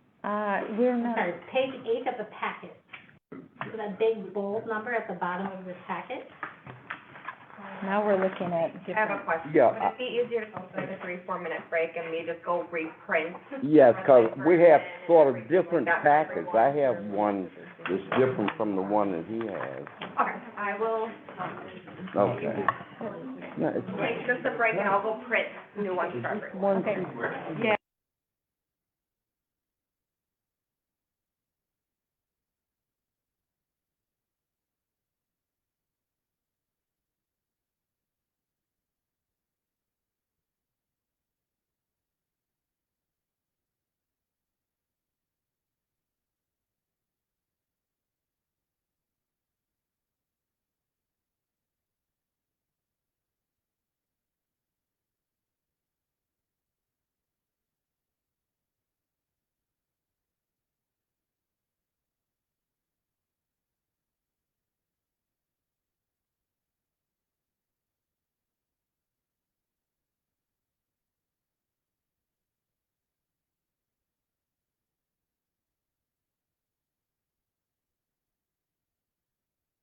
Does that make sense? Yeah, okay, that's different from the other ones that I have, though. Is that This on? line needs to be crossed out. Okay, I This get was it. added. And this line needs a number to change. So anytime there's a line, you look over to see what the changes are. Does that make sense? Right. Okay, why there's a- Okay, hearing examiner. Yeah, okay, Yeah, so they yeah. just Yep, review. so every time there's a line, there's a change, so she's just gonna print it to the next one. Well, this is, yeah, still have, shouldn't have forbidden having. Oh, okay, Yeah. so she's gonna print it in color, so it's easier Oh, to okay. see. So then every time it's underlined, that means a Y of the word is crossed out. Me too. Okay, so on this, This was taken out, and then these are renumbered. Yeah. And then this was worded. I might have to go back till 3 at So the house, red right? that you'll see on your new copy, that's the addition or correction. Okay. So you'll see what was crossed out. It's still there. Yep, but it's the same thing, you'll look at the line and you look at the red. Whatever's in red is in green. Oh, you came prepared for me. With my blanket. Oh, yeah, for it. Yep.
So, Did you just give that to me? Did you just? No, that's, I had that. I had that. You didn't want the colored one, right? the color version. No, I don't need that. Okay, perfect. So all the changes are the ones that you see in red. So on that first page there, page 1 of 10, also, you know, just adding the word "or," I don't think there's any issues with that. On the second page, under the definition of a prohibited dangerous animal, under subsection 2, the word dangerous or was taken out and the word dangerous was added. And that was really just to fix, I think, a vague statement. So that subsection 2 essentially states an animal can be declared a prohibited dangerous animal if an animal has also been declared a prohibited dangerous animal from another jurisdiction and comes into the city. So I just wanted to clarify that that was what that was meant to address. There's really no substantive changes there. Well, I have a question then. Sure. So the way it is currently written, town or county that is declared dangerous or prohibited dangerous. So either category, so dangerous or prohibited. So you're changing it so that it's only prohibited? Right, because it's the definition of a prohibited dangerous animal. If we kept it as is, that would mean that an animal declared dangerous in another jurisdiction by the mere fact of coming into the city becomes a prohibited dangerous animal, which I don't think was the intended effect of the original ordinance. That was not the intended effect. Right. The intent was that both dangerous and prohibited from other jurisdictions wouldn't be allowed in the city. Right. Yeah. So because this is just under the definition of prohibited dangerous animal, the dangerous animal doesn't belong under this section. It just talks about what a prohibited dangerous animal is. So this states that another animal coming from another jurisdiction that has been declared a prohibited dangerous animal continues to be a prohibited dangerous animal in the city of Racine, rather than declaring any animal prohibited or dangerous becoming a prohibited dangerous animal just by coming into the city of Racine. So really, it's a clarification, and that there's no substantive change. other areas covered also. Yeah, as long as So- both of them are covered. So, in order to add that, we would have to change the definition of dangerous animal and add it to that section. And that was not done, because it was not done as part of the original ordinance.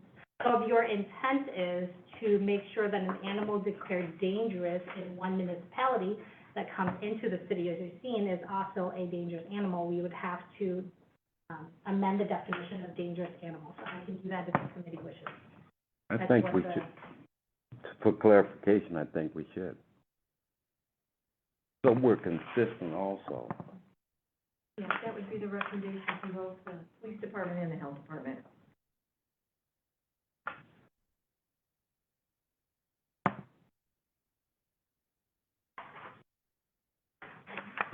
And then subsection 3, under prohibited dangerous animal, currently states that an animal can be declared a prohibited dangerous animal merely by the fact that an animal does not comply with the provisions of 10/104. So in other words, if an animal is declared a dangerous animal, it is required to quarantine, it is required to get muzzled, and it is required to have specific residency requirements. So there's a whole host of requirements for any dangerous animal. Right now, if the owner does not comply with all of those things, the animal that has been declared dangerous becomes a prohibited dangerous animal automatically because they did not follow the rules. That's being taken out with this proposal with the intent that, you know, if the person doesn't comply with the things such as residency or muzzling or any of those, the solution would be to cite the owner, to drag them into court to make sure that they comply, rather than declaring their animal from what is a dangerous animal up to a prohibited dangerous animal. So that's the change. Makes sense. Yeah, and what we, within the framework of both the police department and the health department, if they don't comply, the animal is a dangerous animal. So that means that the animal is running at large, the animal has not been vaccinated, the animal, doesn't have its rabies shots, As you mentioned, leashing, muzzling, going out, to dog parks, not being confined properly in the house or outside the property. So the animal, is allowed to be an animal without a designation. So taking that dangerous animal and up to a prohibited, then the animal would no longer be able to stay in the city of Racine, if they don't comply with the restrictions that are listed.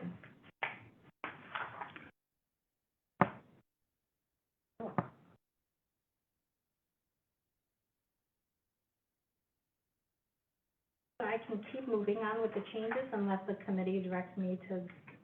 Okay, could you just tell us which page you're on when you go to the next item? Sure, so for now, I'll just keep those then. Yeah, but next page.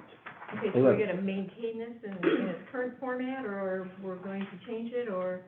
I think the committee will probably have a discussion at the end. Right now, you just want me to go through, is that right? Unless we have Or- questions. Unless you want me to make any. Then we'll go back. Please let me know, Okay. yes. So the next page, page 3 of 10, the only change on that page is at the bottom of that page, which takes out the word breed. If I remember correctly, Alder Caprillion, that was to make it consistent with the rest of the changes later in the ordinance that prohibits an owner from, from having to stay in here. That's right. Again, from the police department and health department, we would like to define this.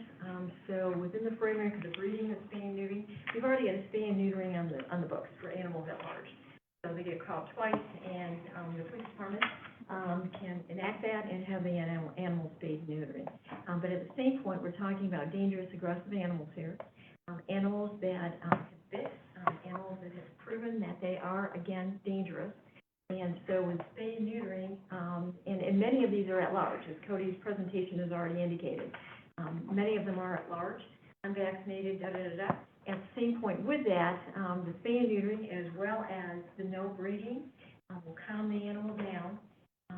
Recommended by the National Wisconsin Humane Society, that the no breeding, and then later on, when we talk about the spay and neutering requirements. But again, we've already got that on the books in another ordinance. So, at this point, I would say I would like to leave the word breed in, if I'm understanding correctly.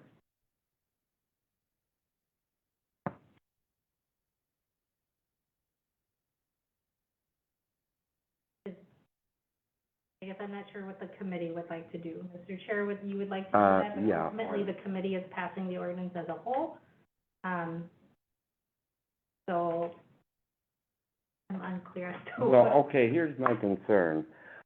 You've given me tickets, and I'm not paying the tickets, and the dog is headache. So the dog just gets away and is running wild and doing whatever he wants to, and going out, with no control. And I think not doing the letting it breed could be problematic.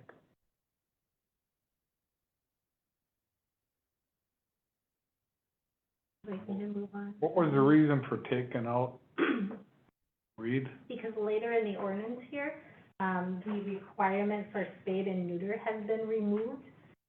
So because there's no requirement, there's no prohibition against a person for spayed and neutering, or there's no requirement that they neuter the dog, it would make sense to not prohibit them from breeding the animal. If it's with the rest of the. I get it, okay. Yeah, and there's certain circumstances in the past, and we've allowed owners to appeal with the health department for spaying or for breeding if there's some special circumstances, something that's going on with the animal. So that has happened in the past, but at the same point, for breeding and for the spay and neutering, our recommendations are to continue with both of them. So on page 4, page 10, in the middle of the page, this changes the procedures after an animal has been declared dangerous. So typically, within 24 hours, they are required to comply with the signage, collar, leashing, muzzling, juvenile residency, and confinement requirements. So this ordinance change would change that so that only the signage requirement would be required within the first 24 hours. The rest of the requirements, such as collar, leashing, muzzling, juvenile residency, and confinement, would be within 5 days rather than 24 hours to make it more feasible for the employees.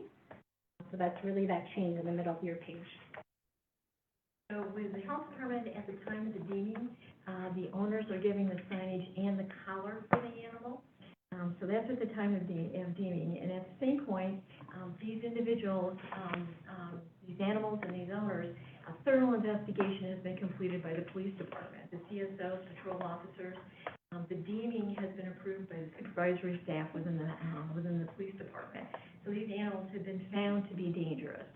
So at the same time with that, allowing them to run around for another 5 days after they have been deemed, it seems very unreasonable. I mean, you know, the dogs have bitten.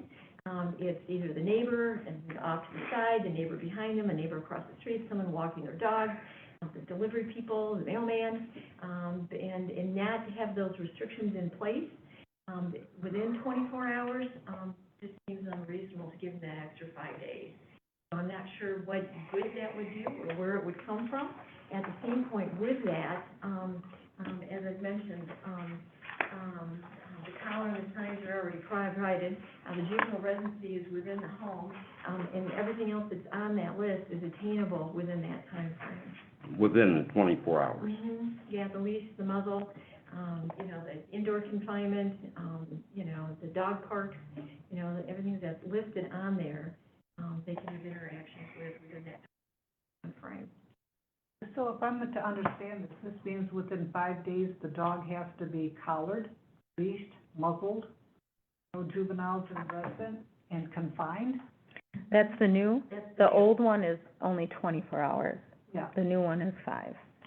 And it's sort of, you know, we talked about this about, you know, if you've got, you know, 2 individuals and one is assaulting the other one, and an investigation is completed, which this animal is assaulting most often another human being, then it's letting that person that you know, you've done the investigation, you've determined that they're an assailant, saying, you know, you have 5 more days, so go figure it out and have fun. You know, so. So how long does it usually take for that investigation? Yeah. Pardon? How long does it take for that investigation to take place? Just like other investigations, it depends, but the CSOs respond, the regional officers will review reports if CSOs aren't available. CSOs take reports, do them, talk to both sides. If there's video, they'll watch the video, they'll figure out was it provoked, was it unprovoked, all of that has to occur, right? Sometimes it's very clear, so it happens quickly, and sometimes not as quick. When I was over the CSOs, I've never had anyone have an issue with the 24-hour rule. Everyone was able to comply. That was going to, so I don't know what's changed.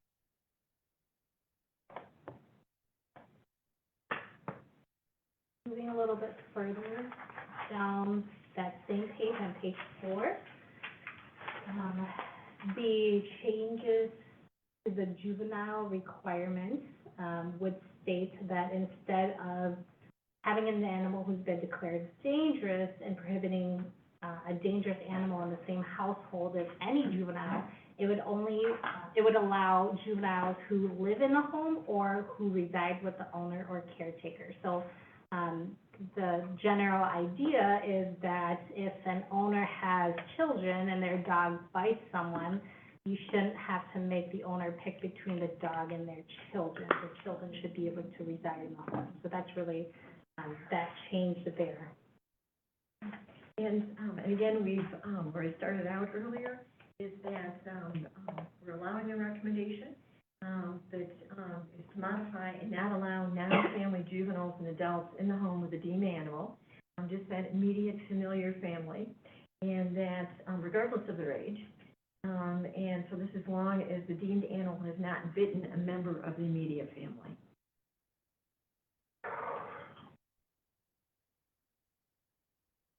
One after that is the registration requirement. So currently, if an animal is declared a dangerous animal, the city requires that owner every year to register the animal with the city routine, and make a payment.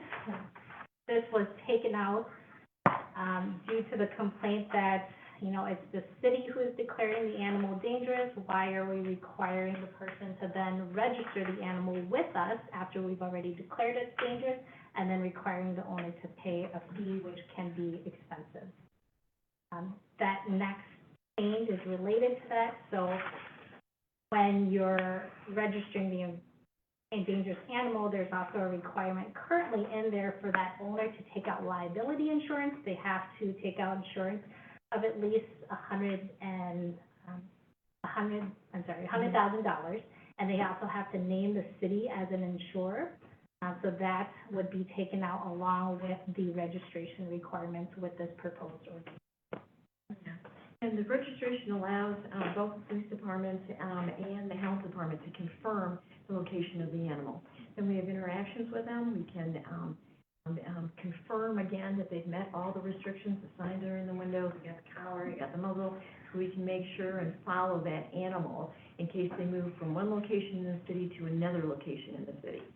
Without the registration, we're not able necessarily to follow them. Also, if the animal is surrendered to the Wisconsin Humane Society, if the animal is moved out of the county, they are to inform us, or out of the city, they are to inform us of where that is, but that registration allows us to keep track of that animal and to make sure that we have an annual inspection. It's been $150 since the ordinance was enacted, and it has not been raised since then. And let me double check here. Yep, $150, it has not been raised since the ordinance was enacted. But again, it allows us to follow this animal.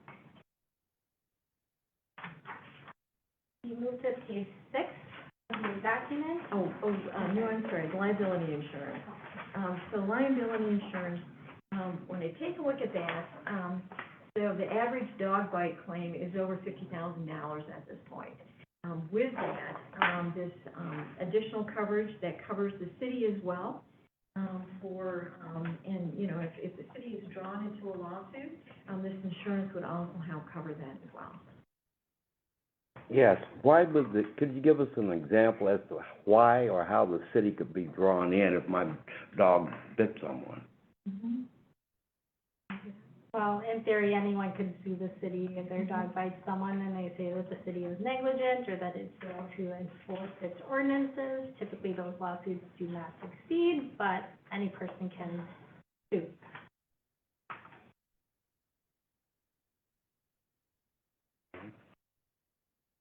If you take a look at page 6 of your document, that in the middle of the page there takes out the spay and neuter requirement. So currently an animal that's been declared dangerous is required to be spayed and neutered.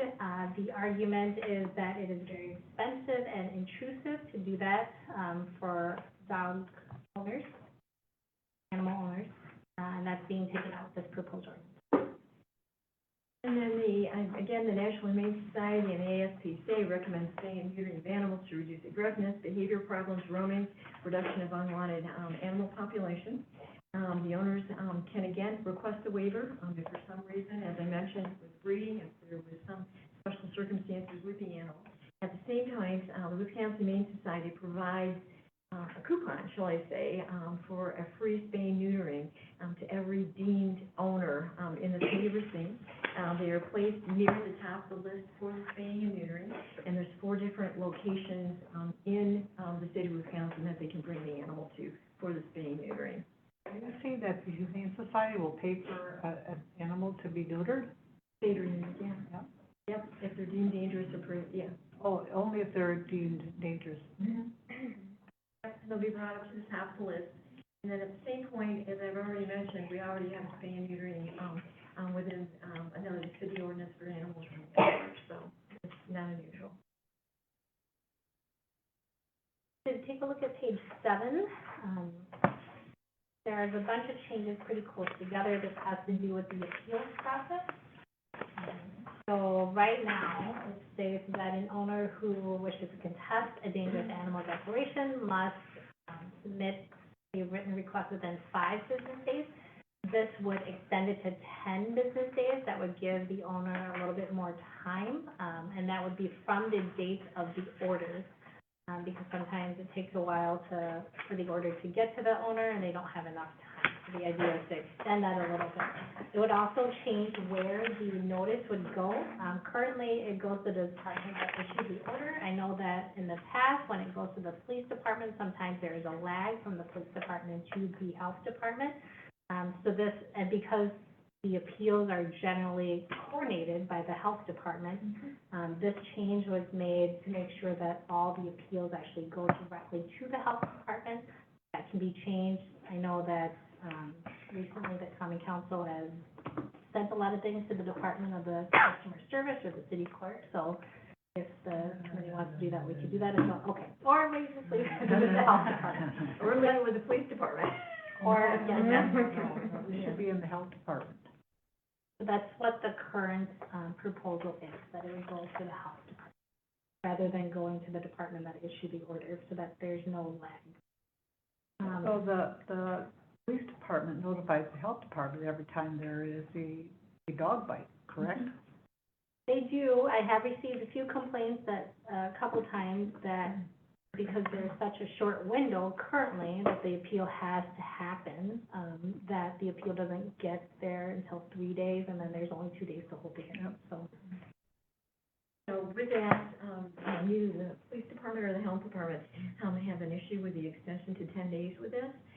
We do have issues with the other ones because in totality, it's taking the process from 20 days to 37 days, I think it is. And it's just a long time for these animals to be held, and/or these families to have to not know what the result is with the animal.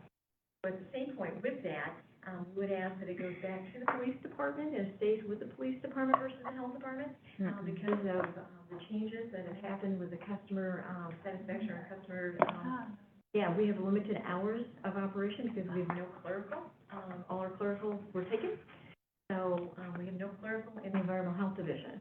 So we have limited hours for that to drop off versus the police department, which, you know, has operation hours every single day, Monday through Friday. Perhaps we should get rid of the Department of Customer Service and take the clericals back to the department.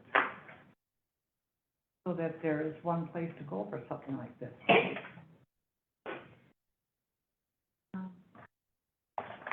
So the change after that one, under sub 2, has to do with when the appeal is heard. So a person theoretically under this ordinance would have 10 days to appeal. After that, notice of appeal has been received, the hearing has to be held within 5 business days.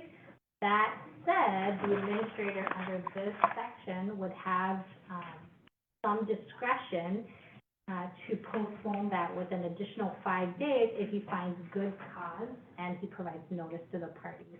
So in certain circumstances, if there's one administrative reviewer, if he's out of town, and he's the only person that can do it, then he receives notice and he's out of town for the next 5 days, this would in theory give him another 5 additional days to conduct that hearing. Yeah, we've been very fortunate, in the last couple of months, we've been able to pick up additional administrative reviewers. And so, it is expected by the end of September, we will have 5 reviewers, that will be, up and ready and set to go. So we've already got 2 additional, so we have 3 in total right now. And, so the expectation of that happening at this point is low. At the same point with this, adding additional 5 days to this process, is not acceptable to either the police department, the Wisconsin Humane Society, or the health department. You know, expedience is important. You know, if individuals are actually going to appeal, they should have their response in a timely manner, so they can figure out what their next steps are or what's going to happen within their situation. Okay, I want to back up on this one. The administrative reviewer will be appointed by the mayor if they receive. That we're crossing it out. Who's going to appoint? No, that is later on in the document. It was placed in a different location. Yes, that's just moved down the list, just for organizational purposes. Sub 3 sub-3 talked about the authority of the administrative reviewer. So currently, if the administrative reviewer hears, the appeal on either the dangerous animal or prohibited dangerous animal, he can, say yes, he approves it, or he can say no. This would give the administrative reviewer the authority to modify that designation downward. So for example, if the animal has been declared a prohibited dangerous animal, the administrative reviewer can then move it down to just a dangerous animal. And the reason it's not being done both ways is because there are specific legal requirements for meeting the prohibited dangerous animal. So because the administrative reviewer is not typically an attorney, didn't want to put that in there that they can upgrade an animal's status because certain requirements, legal requirements, have to be met in order for that to be done.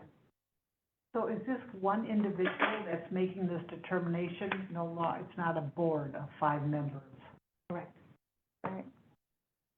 So now we have one individual that's really acting as what used to be the Health and Sanitation Board of Appeals. That we kind of went full circle, only we've eliminated the board and now are charging one individual to make what I see as very tough decisions by themselves. So how does this reviewer get selected? Yeah, I can't speak on behalf of the board and the sanitation board and appeals. It's not been here since I've been here. So, I can't speak to that and what that process was like. With this process, as we're looking at the ordinance, it's to implement the ordinance. So, the reviewer's process, is, to meet with the owner and the victim. Either, most of the cases are by Zoom at this point, ever since COVID. So most of them are Zoom, some of them are in person. But to meet with both of those individuals and anyone that they would like to bring into the process that they feel would have viable or valuable information about the circumstances. The police department is there. They go over and they answer questions about the investigation, as well as any of the pictures that were provided. Health department is there to talk about circumstances of the animal. Have they been vaccinated? Are they licensed? Have we had problems with them before? And then the reviewer has the opportunity to ask their questions in detail for any bits or pieces or parts that they feel that they need additional detail on. And then they make a decision based on the ordinance and the implementation of the ordinance. So who selects the reviewers? That would be myself. So I select the reviewers. Robin, in the city attorney's office, district attorney, is the other individual. So that together we take a look at their background, what they've done, how they've done it, where they've been, what their circumstances are.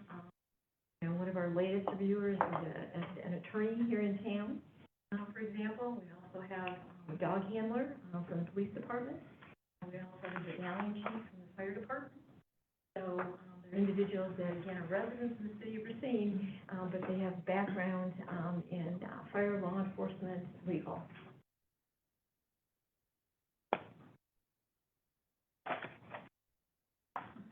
The last change on this page, page 7. Can we go back to that one? I just want to make sure I might have misunderstood. So, so the administrative reviewer has authority to affirm, reverse the designation, to modify the prohibited dangerous to a dangerous. So it's only that. Okay. Oh, okay. All right. Then if it's only that, the health department and police department are good with that.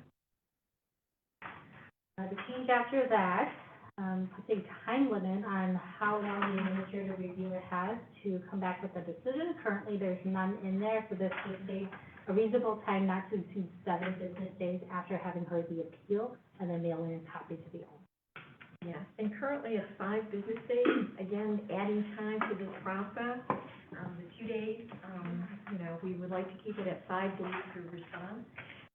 The response from the reviewer to the health department, to the victim, to the owners, is currently a page and a half. The current review, one of our current reviewers is about a half a page, so they're not lengthy dissertations that they go through as a response to the circumstances. The next document changes the time in which the owner has to appeal the decision to circuit court from 5 days to 10 business, 5 business days to 10 business days. That's usually because it is pretty time consuming to file something with circuit court if you're unfamiliar with the process and kind of figure everything out. It gives the owner a little bit more time.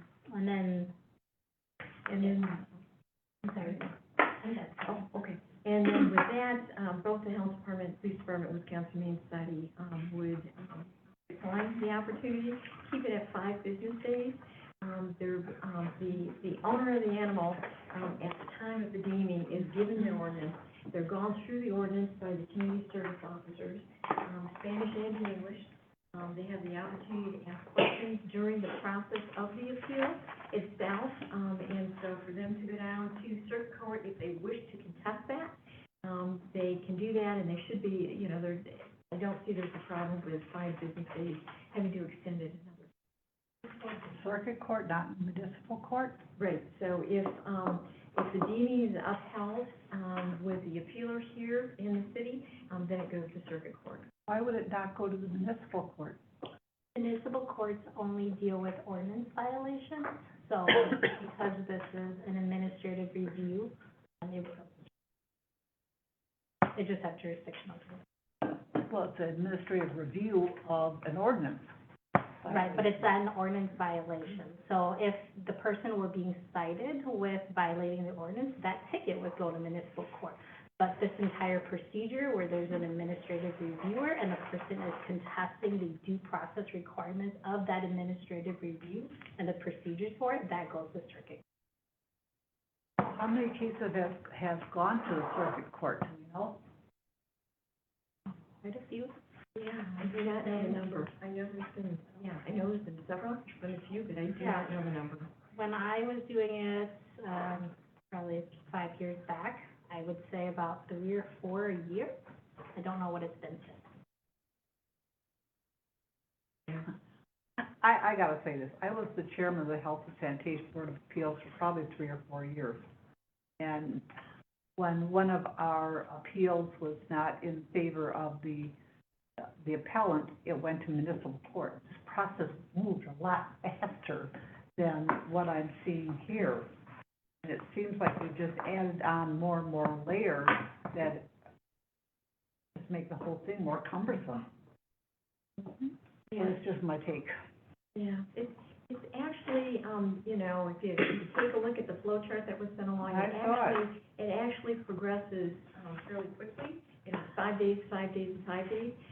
But at the same point, within the framework of the deeming, the owners, you know, are entitled to due process. And that's something that we've talked about again and again, is that, you know, the timeline to make sure that they're notified, to make sure that they have clear understanding. That's why the CSOs spend time with the owners as well as the victims to make sure that they understand what the process is and where they need to go, what they need to do from point A to get to point B.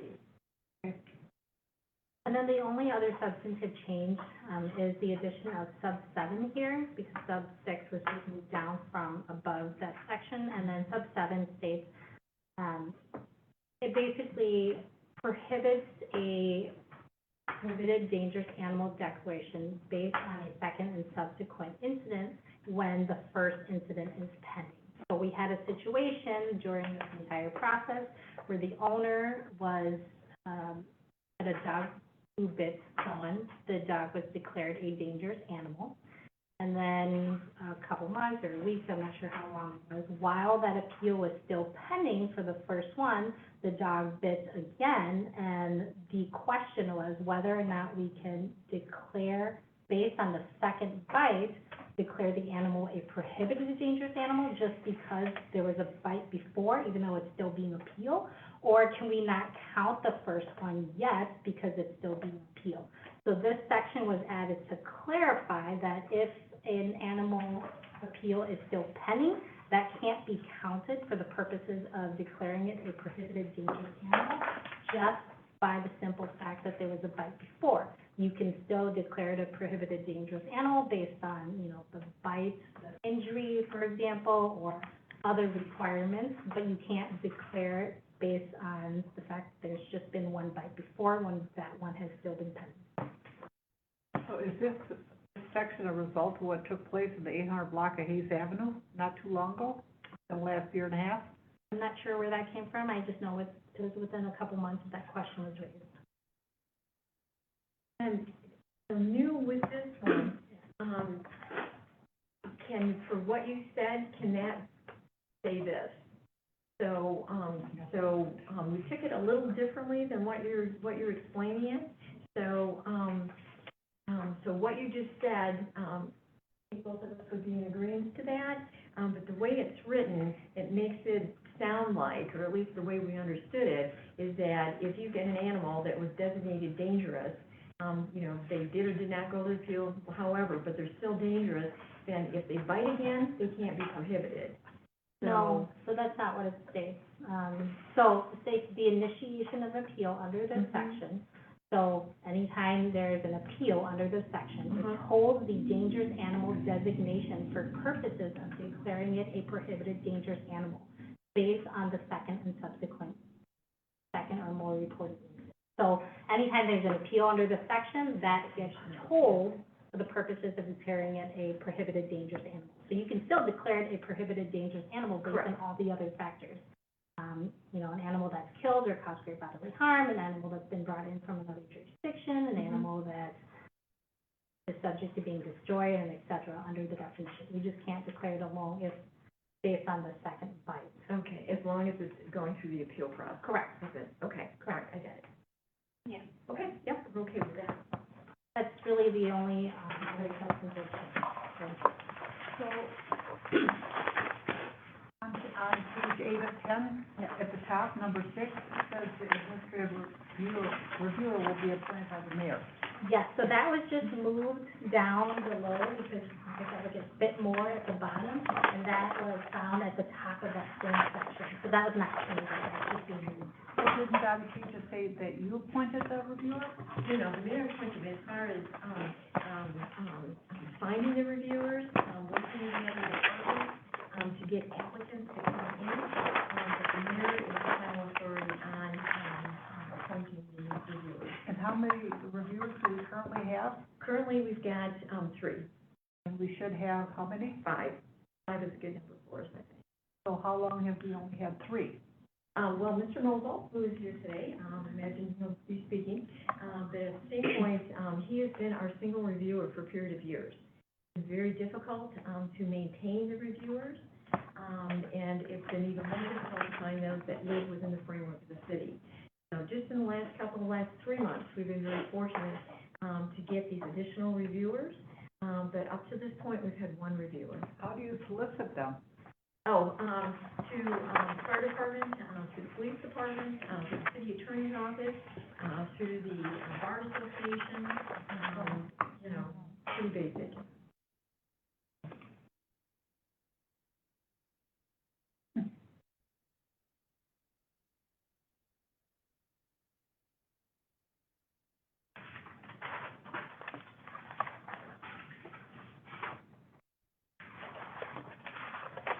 Looks like we did, who's there, no?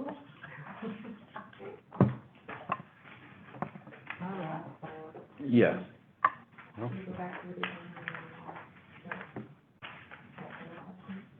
Sure, whatever the committee wants to do, if the committee wants to make certain changes, just let me know, or if you want to hear from the other audience members. I would suggest I'm allowed to speak. You will. You guys wanna hear, would you all wanna hear from any of the other people before, Braden speaks? Yeah. Is there anybody here that wants to speak to this? I want to hear from him, Leo. Hey, Please step One forward. of the reviewers. yeah, I'm him. You're him, huh? Yep. Okay. You can come up at Go this up, table. Well, all right, you're in charge. Okay, yep, you got it. All right, I'll go over a couple things first.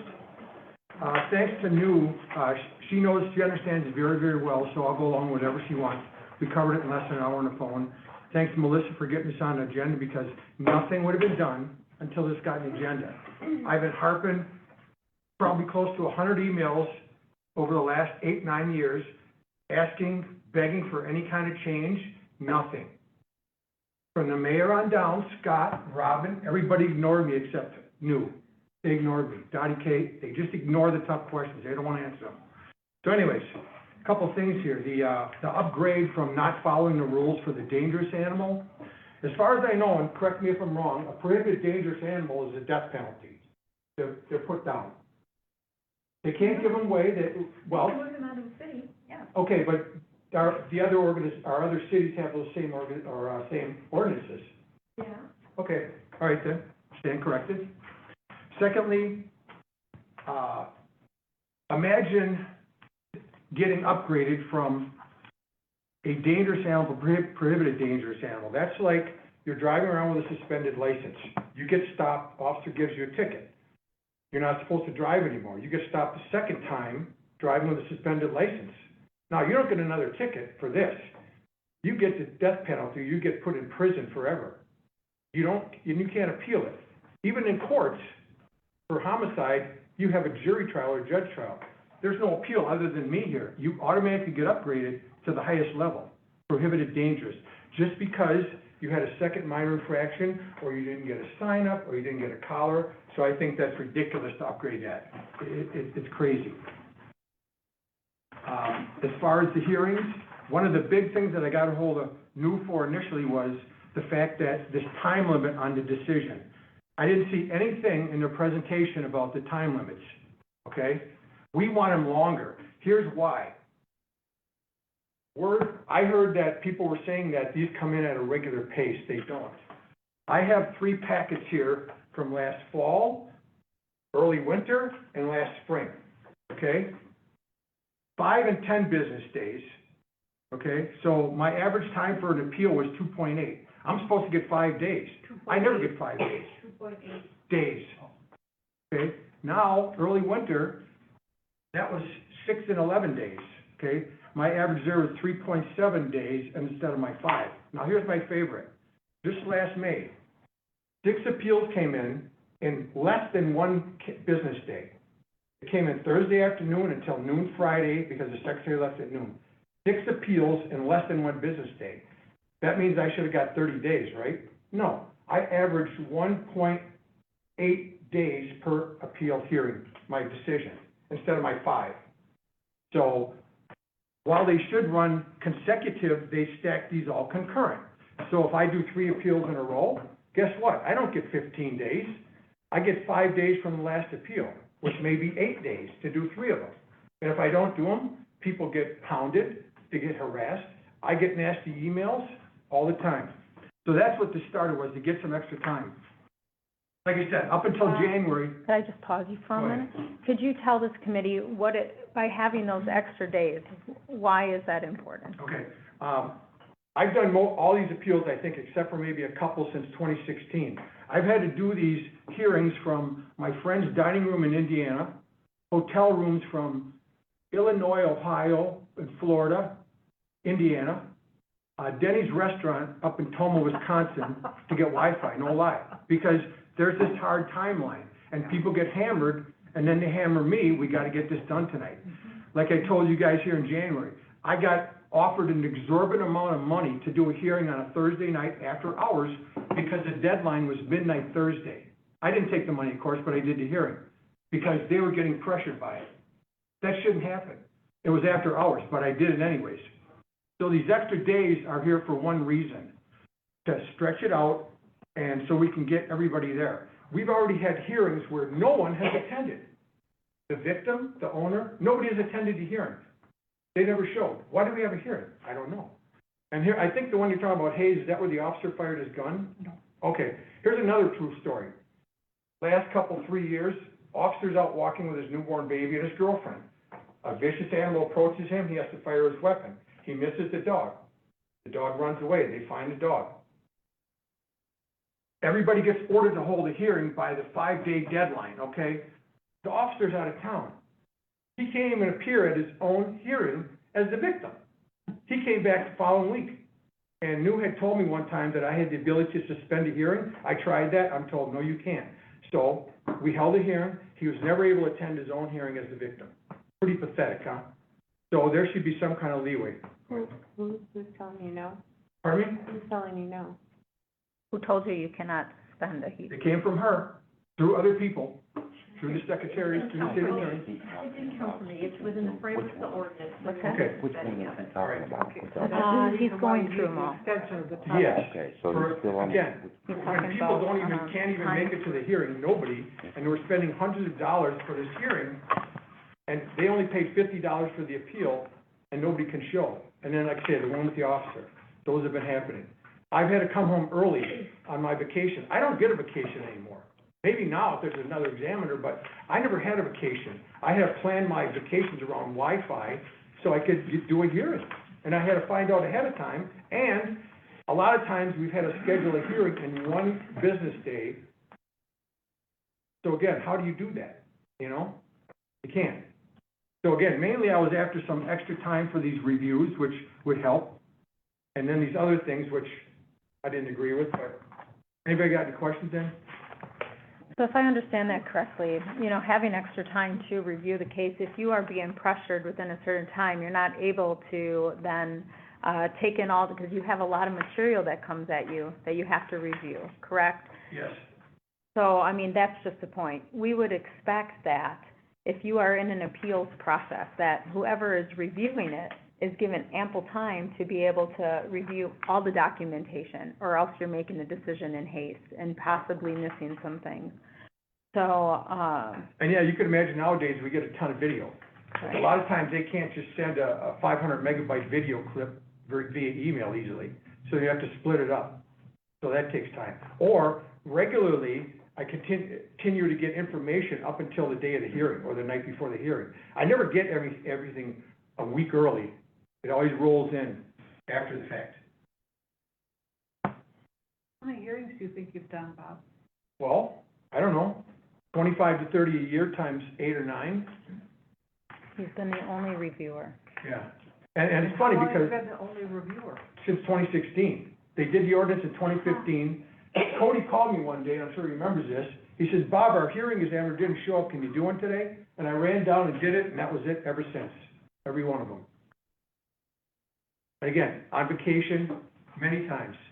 Out of town, many times. So why are you the only reviewer, Bob? Pardon me? Why are you the only reviewer? I don't know.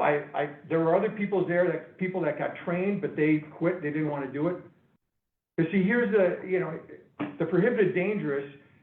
To me, it's more like a death penalty. You got to sign that thing as a prohibited dangerous animal. It's not allowed in the city.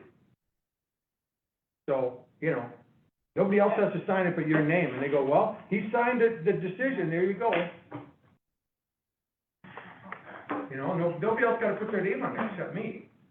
So it's a tough decision.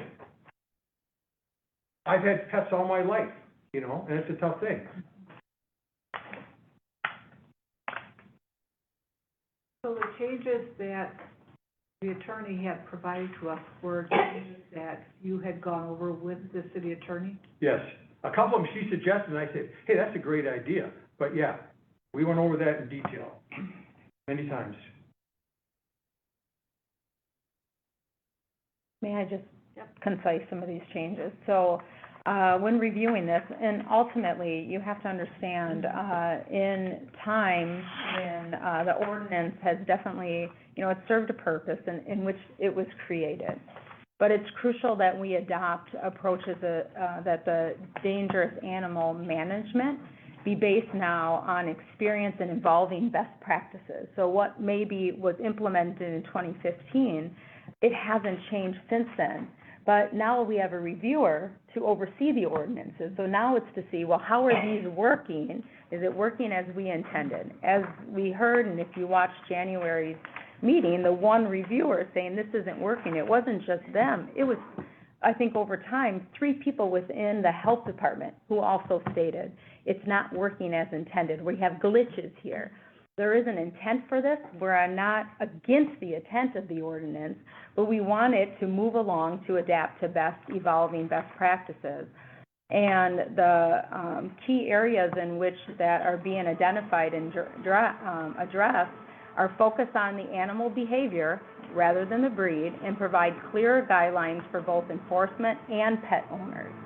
So, I just want to go back, I wrote some notes, so I'm a little all over the place as we are going around, but, so what this ultimately does is clarify definitions. That has been talked about being a problem. There shouldn't be any, opposition against clarifying definitions, because that has been a sticking point. You would expect anybody, even when we do ordinances, do we understand that? Can the interpreter who has to do it be able to understand the language? Enhancing safety measures and providing a path for rehabilitation, which wasn't included. Increasing penalties for violations. So I do also want to, I think I wanted to address, there was just so much said. For about breeding restrictions, you know, about the spay and the neutering in that one area that was in opposition. Removing restrictions, I believe, is crucial to modernizing our approach for dangerous animals, focusing actually on the behavior rather than the responsibility and the reproductive status of the animal. So I really caution that, to be telling somebody that they can't breed, especially if they are, you know, deemed dangerous. Let's focus and first, and who's to say that not only in this, for instance, but we talked about, I think one of the other additions was asked to change about juveniles in a home. You know, clarifying that if this animal has been part of this family, that it should maintain to be part of this family if allowed to be part of the family. And everybody has it. We know that the modern family doesn't look like a traditional family, right? So I think there's been a lot of clarification in here. I think as this dangerous animal ordinance that was put into effect 2015, now it should be no reason that this cannot come up to for review. And also recognize that these changes, as just was stated, really had the legal eyes on this. A lot of these changes came from a legal standpoint. And as it was also stated, that there's difficulties to maintain a reviewer. So we can't just say, now we have 3, now we have 5. If we continue to have difficulties, they continue to have to work within the framework that is presented in this ordinance. So if by chance we have 5 and these can go through an expedited process, then let it be. But what if it cannot? We need an ordinance that supports what the reviewer is doing, because the reviewer is telling us what is in here. It is not allowing them to do their due diligence, and to, it's not serving the purpose in which I believe it is intended to serve. There's another weird story about the juvenile and the home thing. True story, up by Carmel, Hanson up there above, you know, by the school. Lower flat guy was renting out. The upper flat guy had a child. Okay, he owned the building. He was renting out the lower flat to another man with a dog. That man's dog got away, chased somebody down the street. That dog was labeled a dangerous animal. Guess what? You can't have dangerous animals in the home. So if I would have approved that, the homeowner would have had to move out of his own home with his child or get rid of his child because of that. Even though I had 2 separate addresses, they were saying the same dwelling, which is ridiculous. It was 2 different dwellings. So that's how crazy this thing has gotten, and that's why it needs to be updated and changed. These are all real stories that happened. The only changes I want are because of the problems that have occurred from the years from these things happening, period. There's no extra stuff in there. These are all born out of problems from the past. Which is, what a powerful statement. What an absolute powerful statement. The person who has to review them is coming before us and saying, hey, these have created issues, not for for the reviewer, but also within the Department of Health, right? So, I mean, if we're not listening to that, and if we're just going at an administrative level and just saying how, you know, on paper, all this can sound good, just as it was presented before us, I think the statistics that Cody brought up give even more reason why these, specifically these times. The one area which is some wiggle room for change, if we go under maybe page 4, the procedure for declaring a dangerous animal. It is under the red line, it says within the 5 days, comply with the collar, leashing, muzzling, juvenile, residency and confinement requirement of the subsection C157, if we're all in the same spot. Prior, it was 24 hours, which, 24 hours. Can you imagine, like myself, if somebody did that, do you know how much my day is already impacted and lined up? And all of a sudden, this get put into my schedule that I would have to do this? There is no way I could be able to comply with this. I would be in violation. My day is already stacked as a single mother, raising children. You never know with these households. But to maybe go from 5 days to 3 days would be acceptable. I could see that moving this to a 3-day instead of the 5-day. I'm willing to compromise in that area, but 24 hours is completely not reasonable for any family. The family's responsibilities could already be mounted within that 24 hours. Yeah, and this has to do also with the victims. So these individuals have been assaulted by an animal. They're bitten, they have been punctured, they have been sawed, and when you saw the pictures, we can give you like lots and lots of other pictures that show the interactions between these animals and individuals, or these animals and other animals. So a lot of what Mr. Moses said, I can't substantiate. The hundreds of emails, I haven't received them. Health department staff not saying this isn't working, they haven't called, I've got no reports on that. There's been situations with any ordinance, as far as implementation, yes, I would agree. So we've been very thankful to Mr. Mosel. I didn't realize that he was at Denny's and doing, appeals at that point. There's been no exuberant amount of money that was given him or promised to him for complying. If it's something that he couldn't comply with, then he needed to decline the opportunity. At the same point, then it would have been the responsibility of the health department and the police department to decide what to do and how to do it. Again, we appreciate his years of service and what he's done and how he's done it, but again, many of these things I can't substantiate. At the same time with it, we need to be conscientious of the individuals that are bitten and their families. Having those sort of restrictions within 24-hour requirements are nonsensical. I mean, it's like we're giving you the collar, we're giving you the signage. For our leashing laws here, you should already have a leash. A muzzle, yes, you'll have to go to Walmart and grab a muzzle. But at the same point, we're asking for the consideration of those individuals that are bit, and so that no other individuals are bit. These are animals that care, custody, and control was not happening at the time of the incident.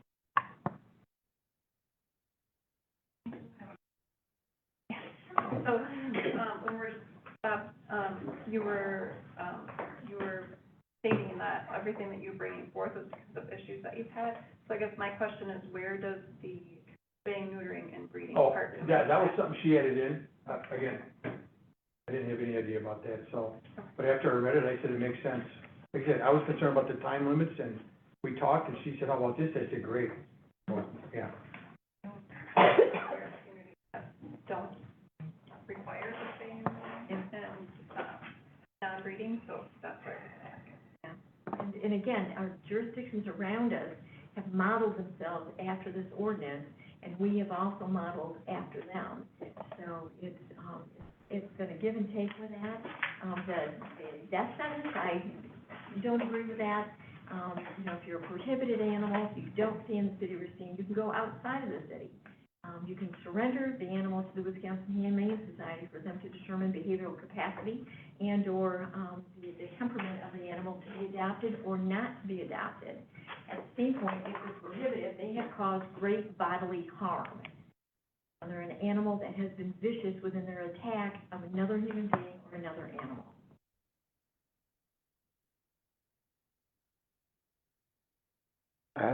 Excuse me. Does the owner of the animal have to go down to the health department or police station to get the signage, collar, muzzle, et cetera, or is that brought to the home?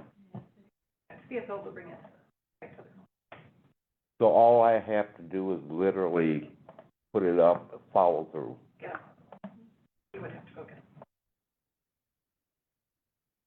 Here's another interesting story, I just thought of, true story, about the residency and all that, juveniles.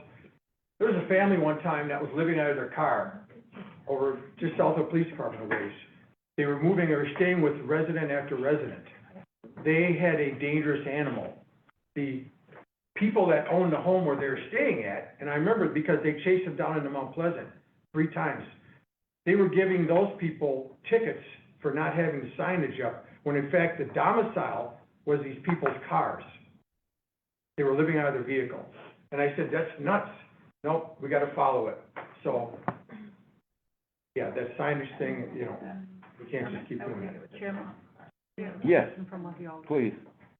Quick question. Go ahead. I know some of the things there that you said that you were in agreement with, some that you were not. What about on page 4, the registration?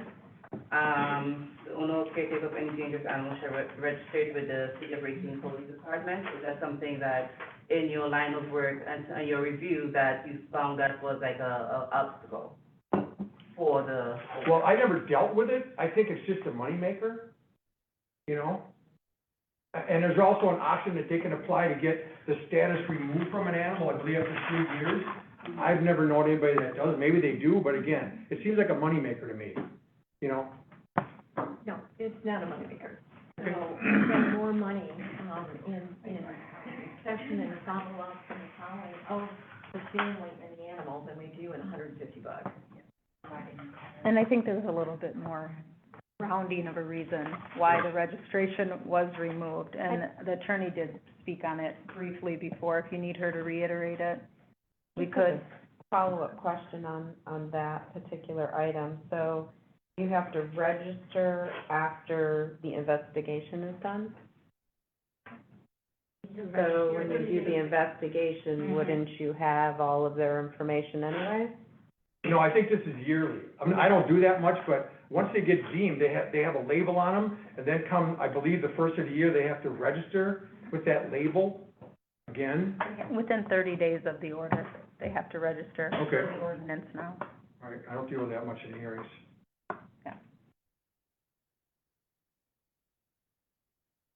Is that something they have to do every year then?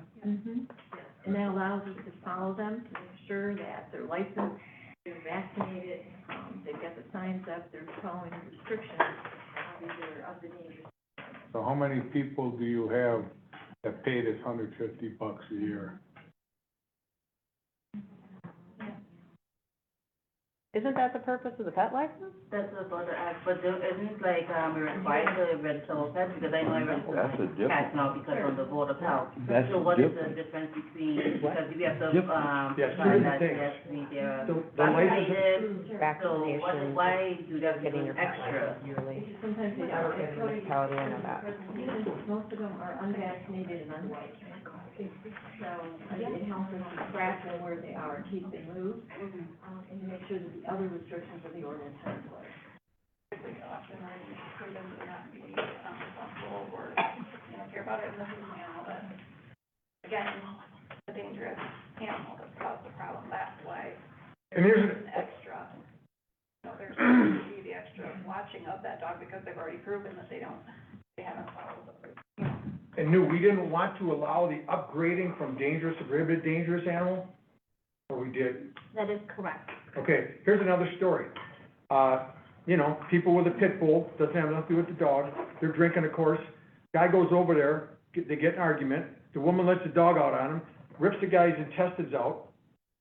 It's labeled a dangerous animal only, because a property clerk at the police department labeled it. Lieutenant Silky's great, but they had other people fill in.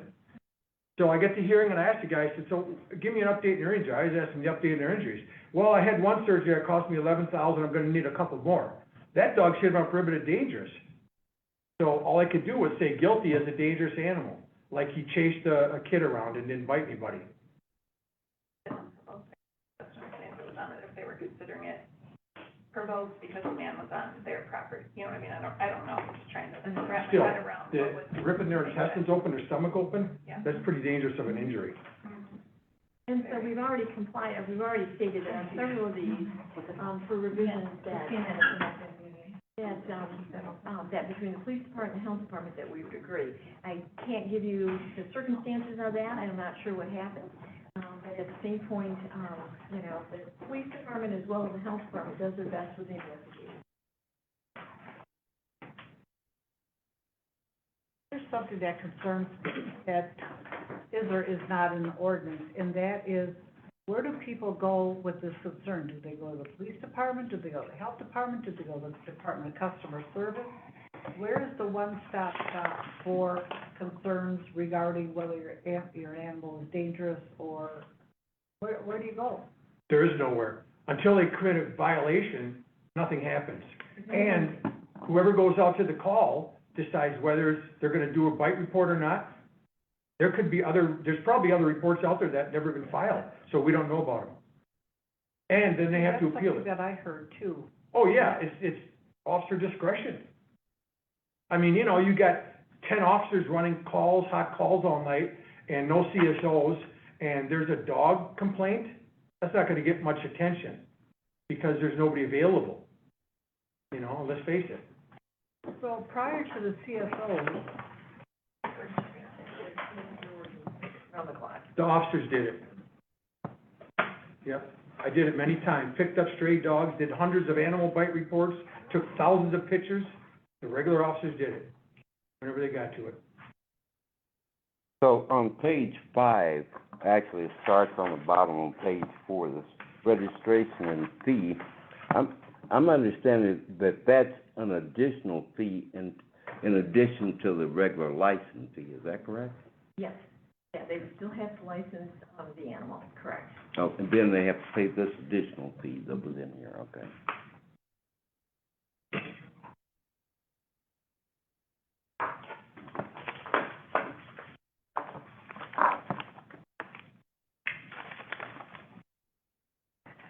Does that fee stay the same for a year, or? It's been the same since, the ordinance was enacted.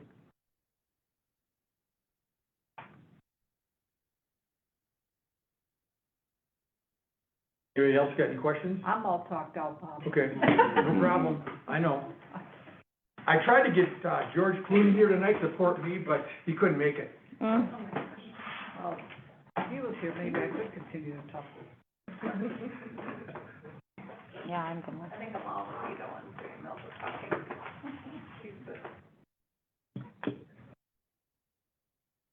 What?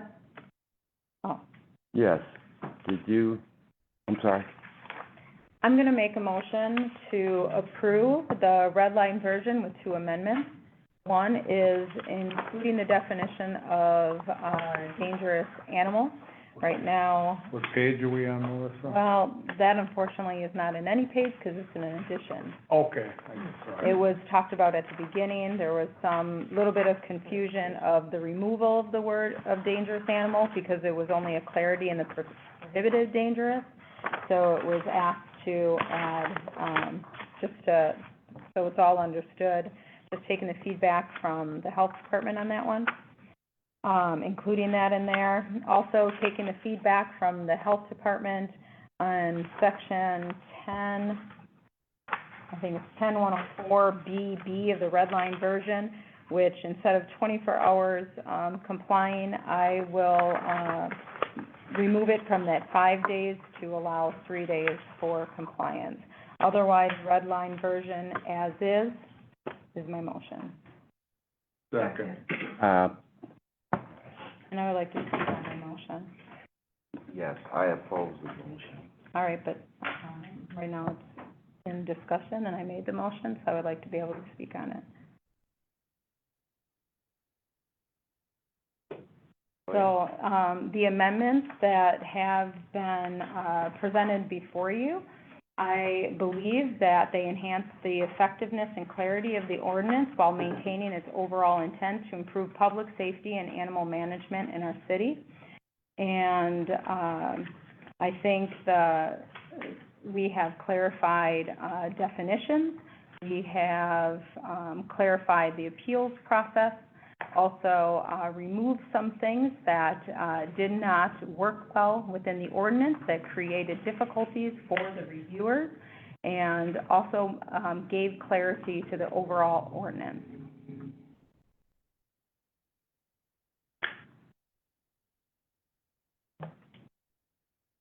Okay, any other comments?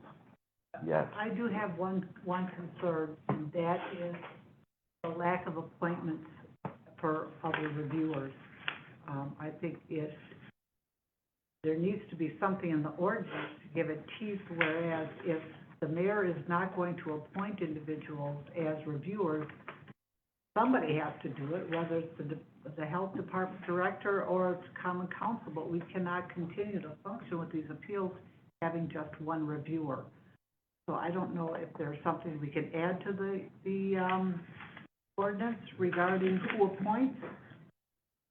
Correct me if I'm wrong, but I think the question is getting enough people to volunteer, not the actual appointment.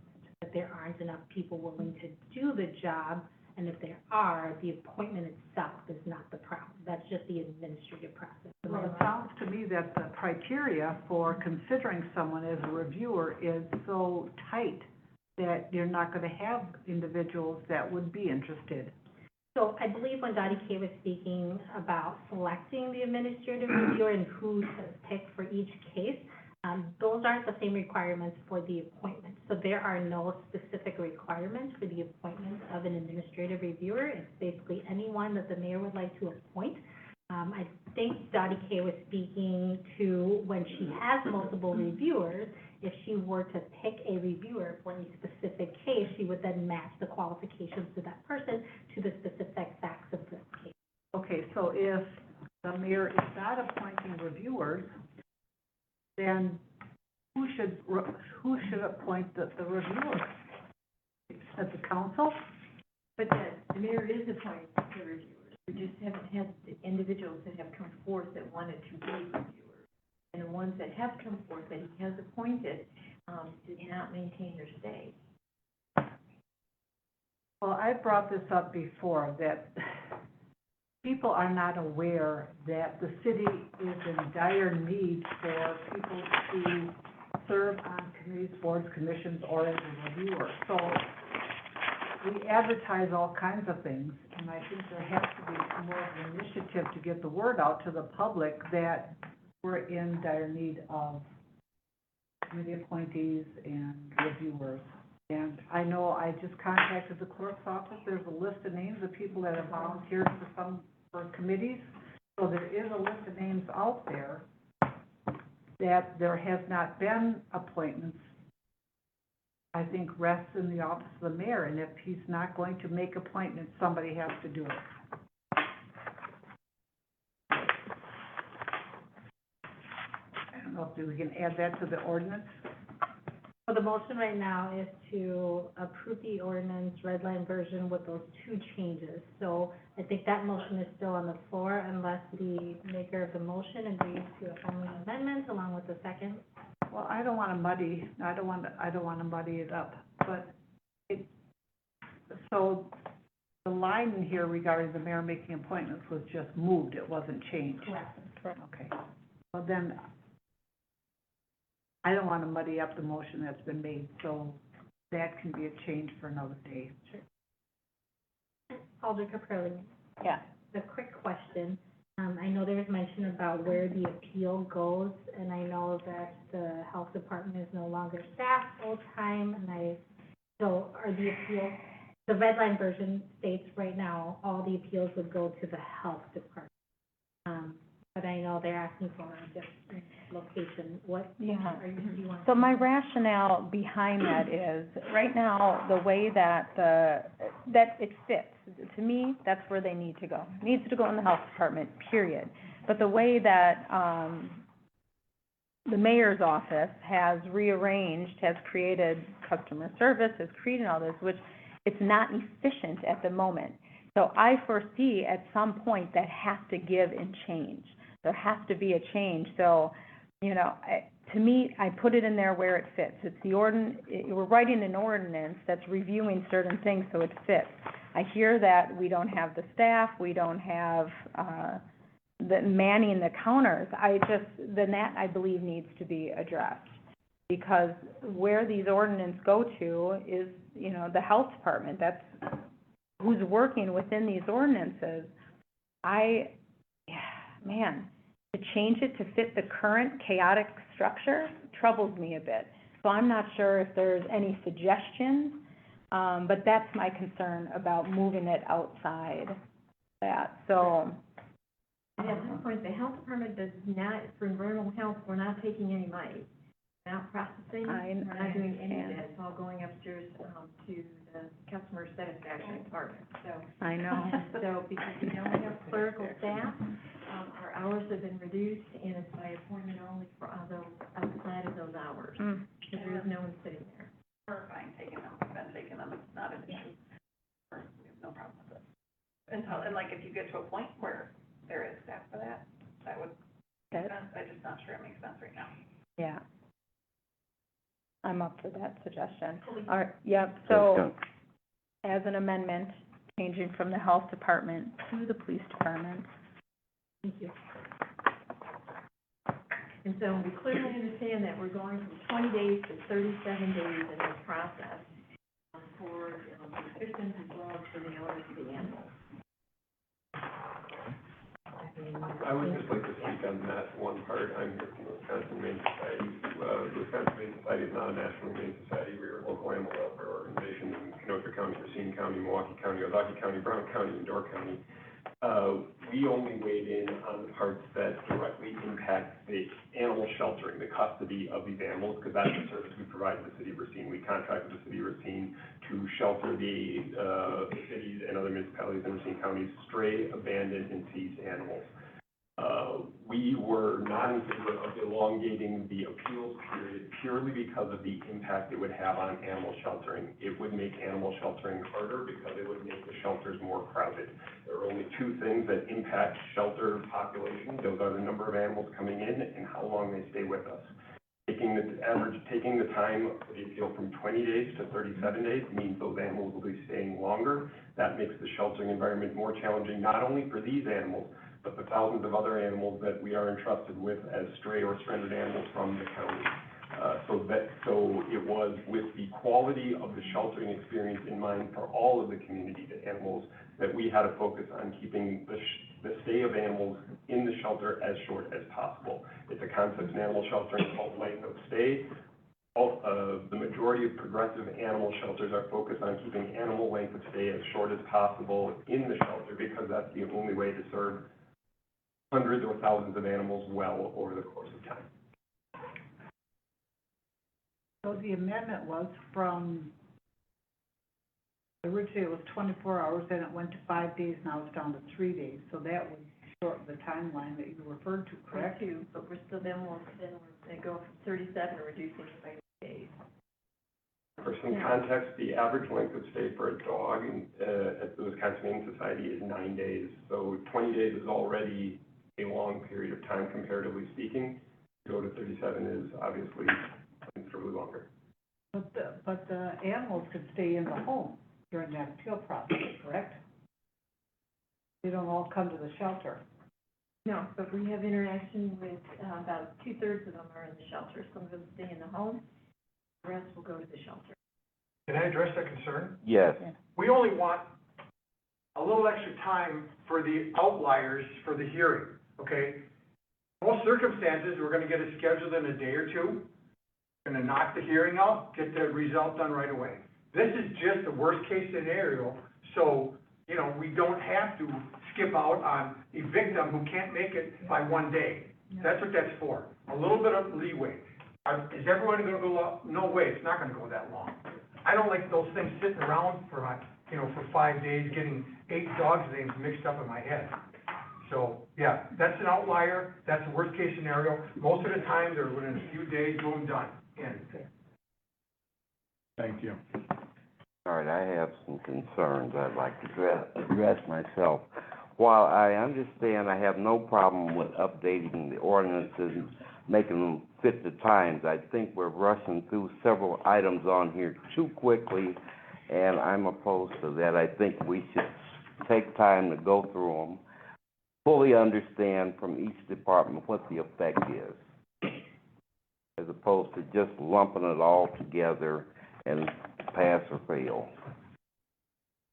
I'll be happy to speak on that. Thank you. I brought this, this finally came before the committee in January.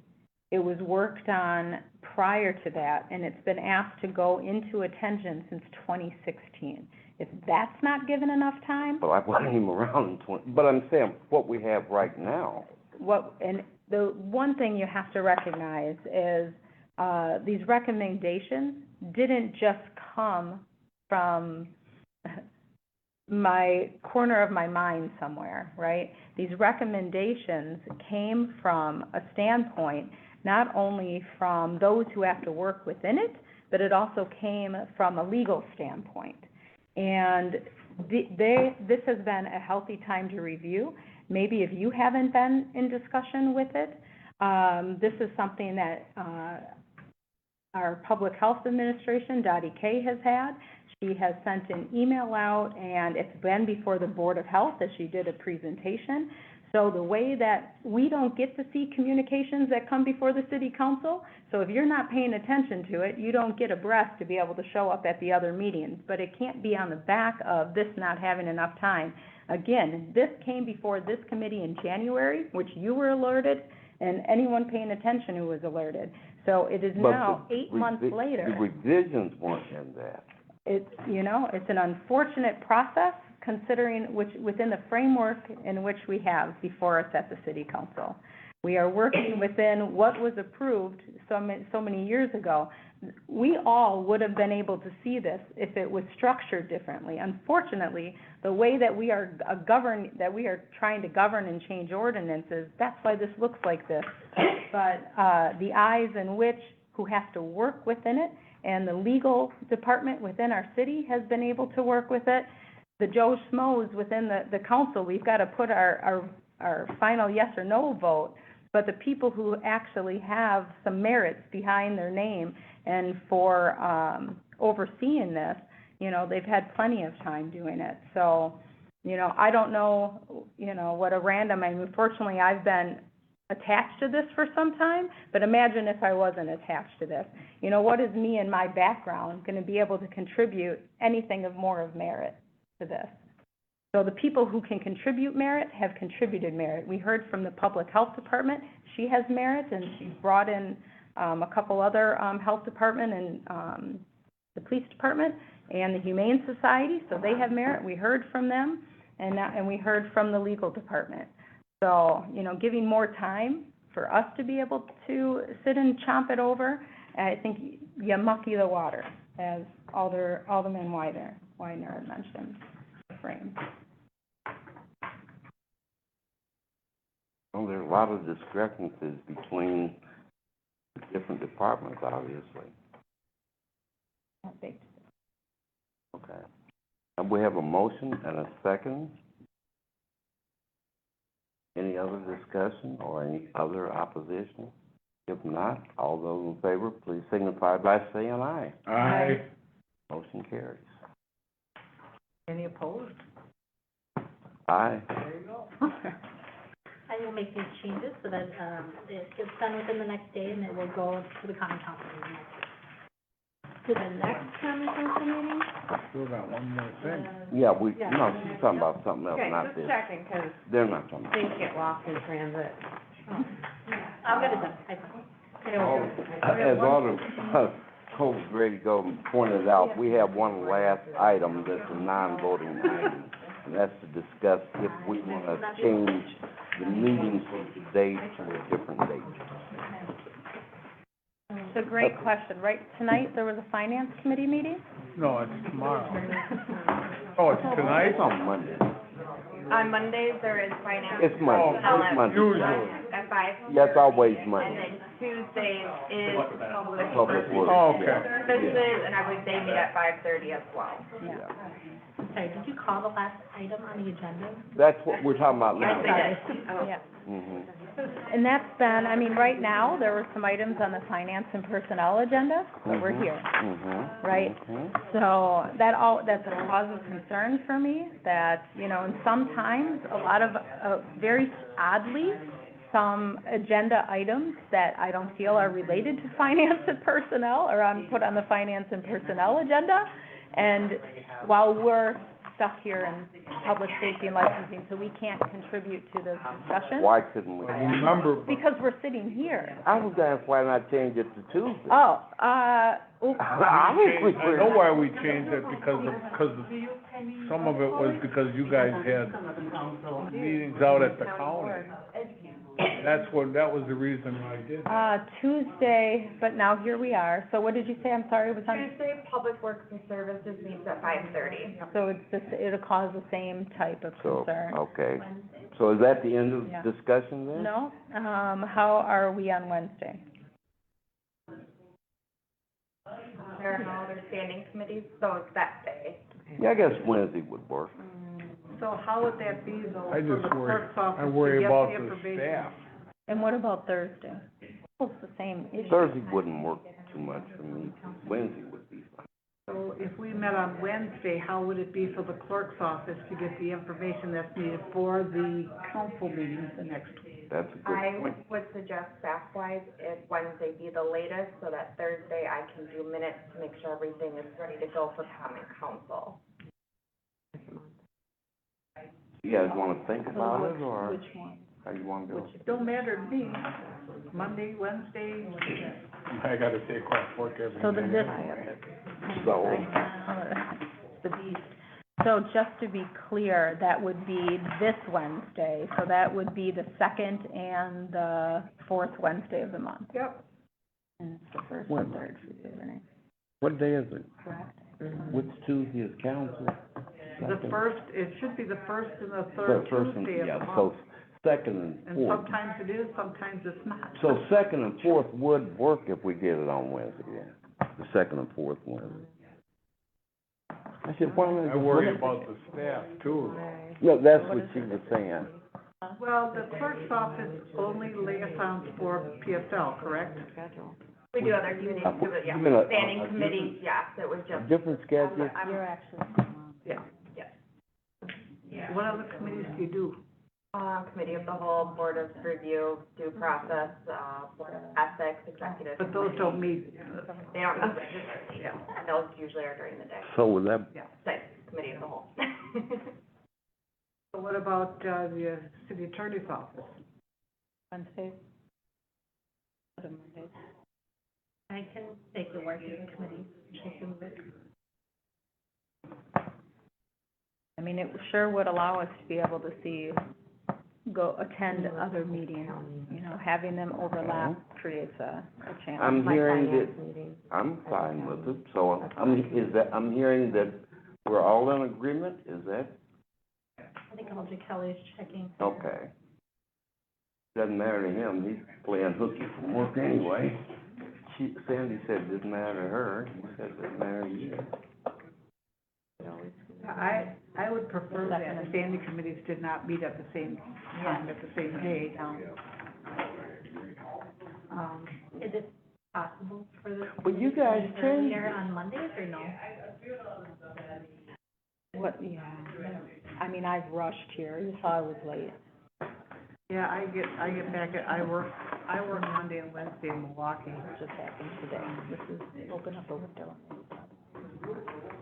So I can get here a little, I can get here before five. Tentatively,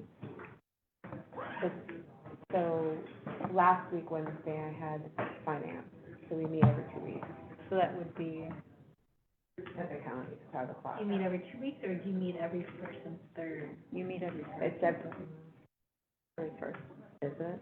In stone? yeah, it changes Oh. during budget time, but, Okay. yeah. So it would be the second and the fourth for the city then.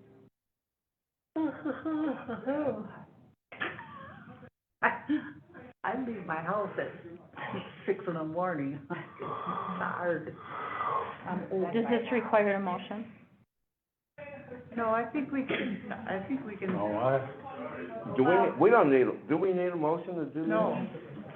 Because the common council voted on a specific agenda for the entire year for the committee, I would recommend making a vote if you are going to change that so that it goes to council.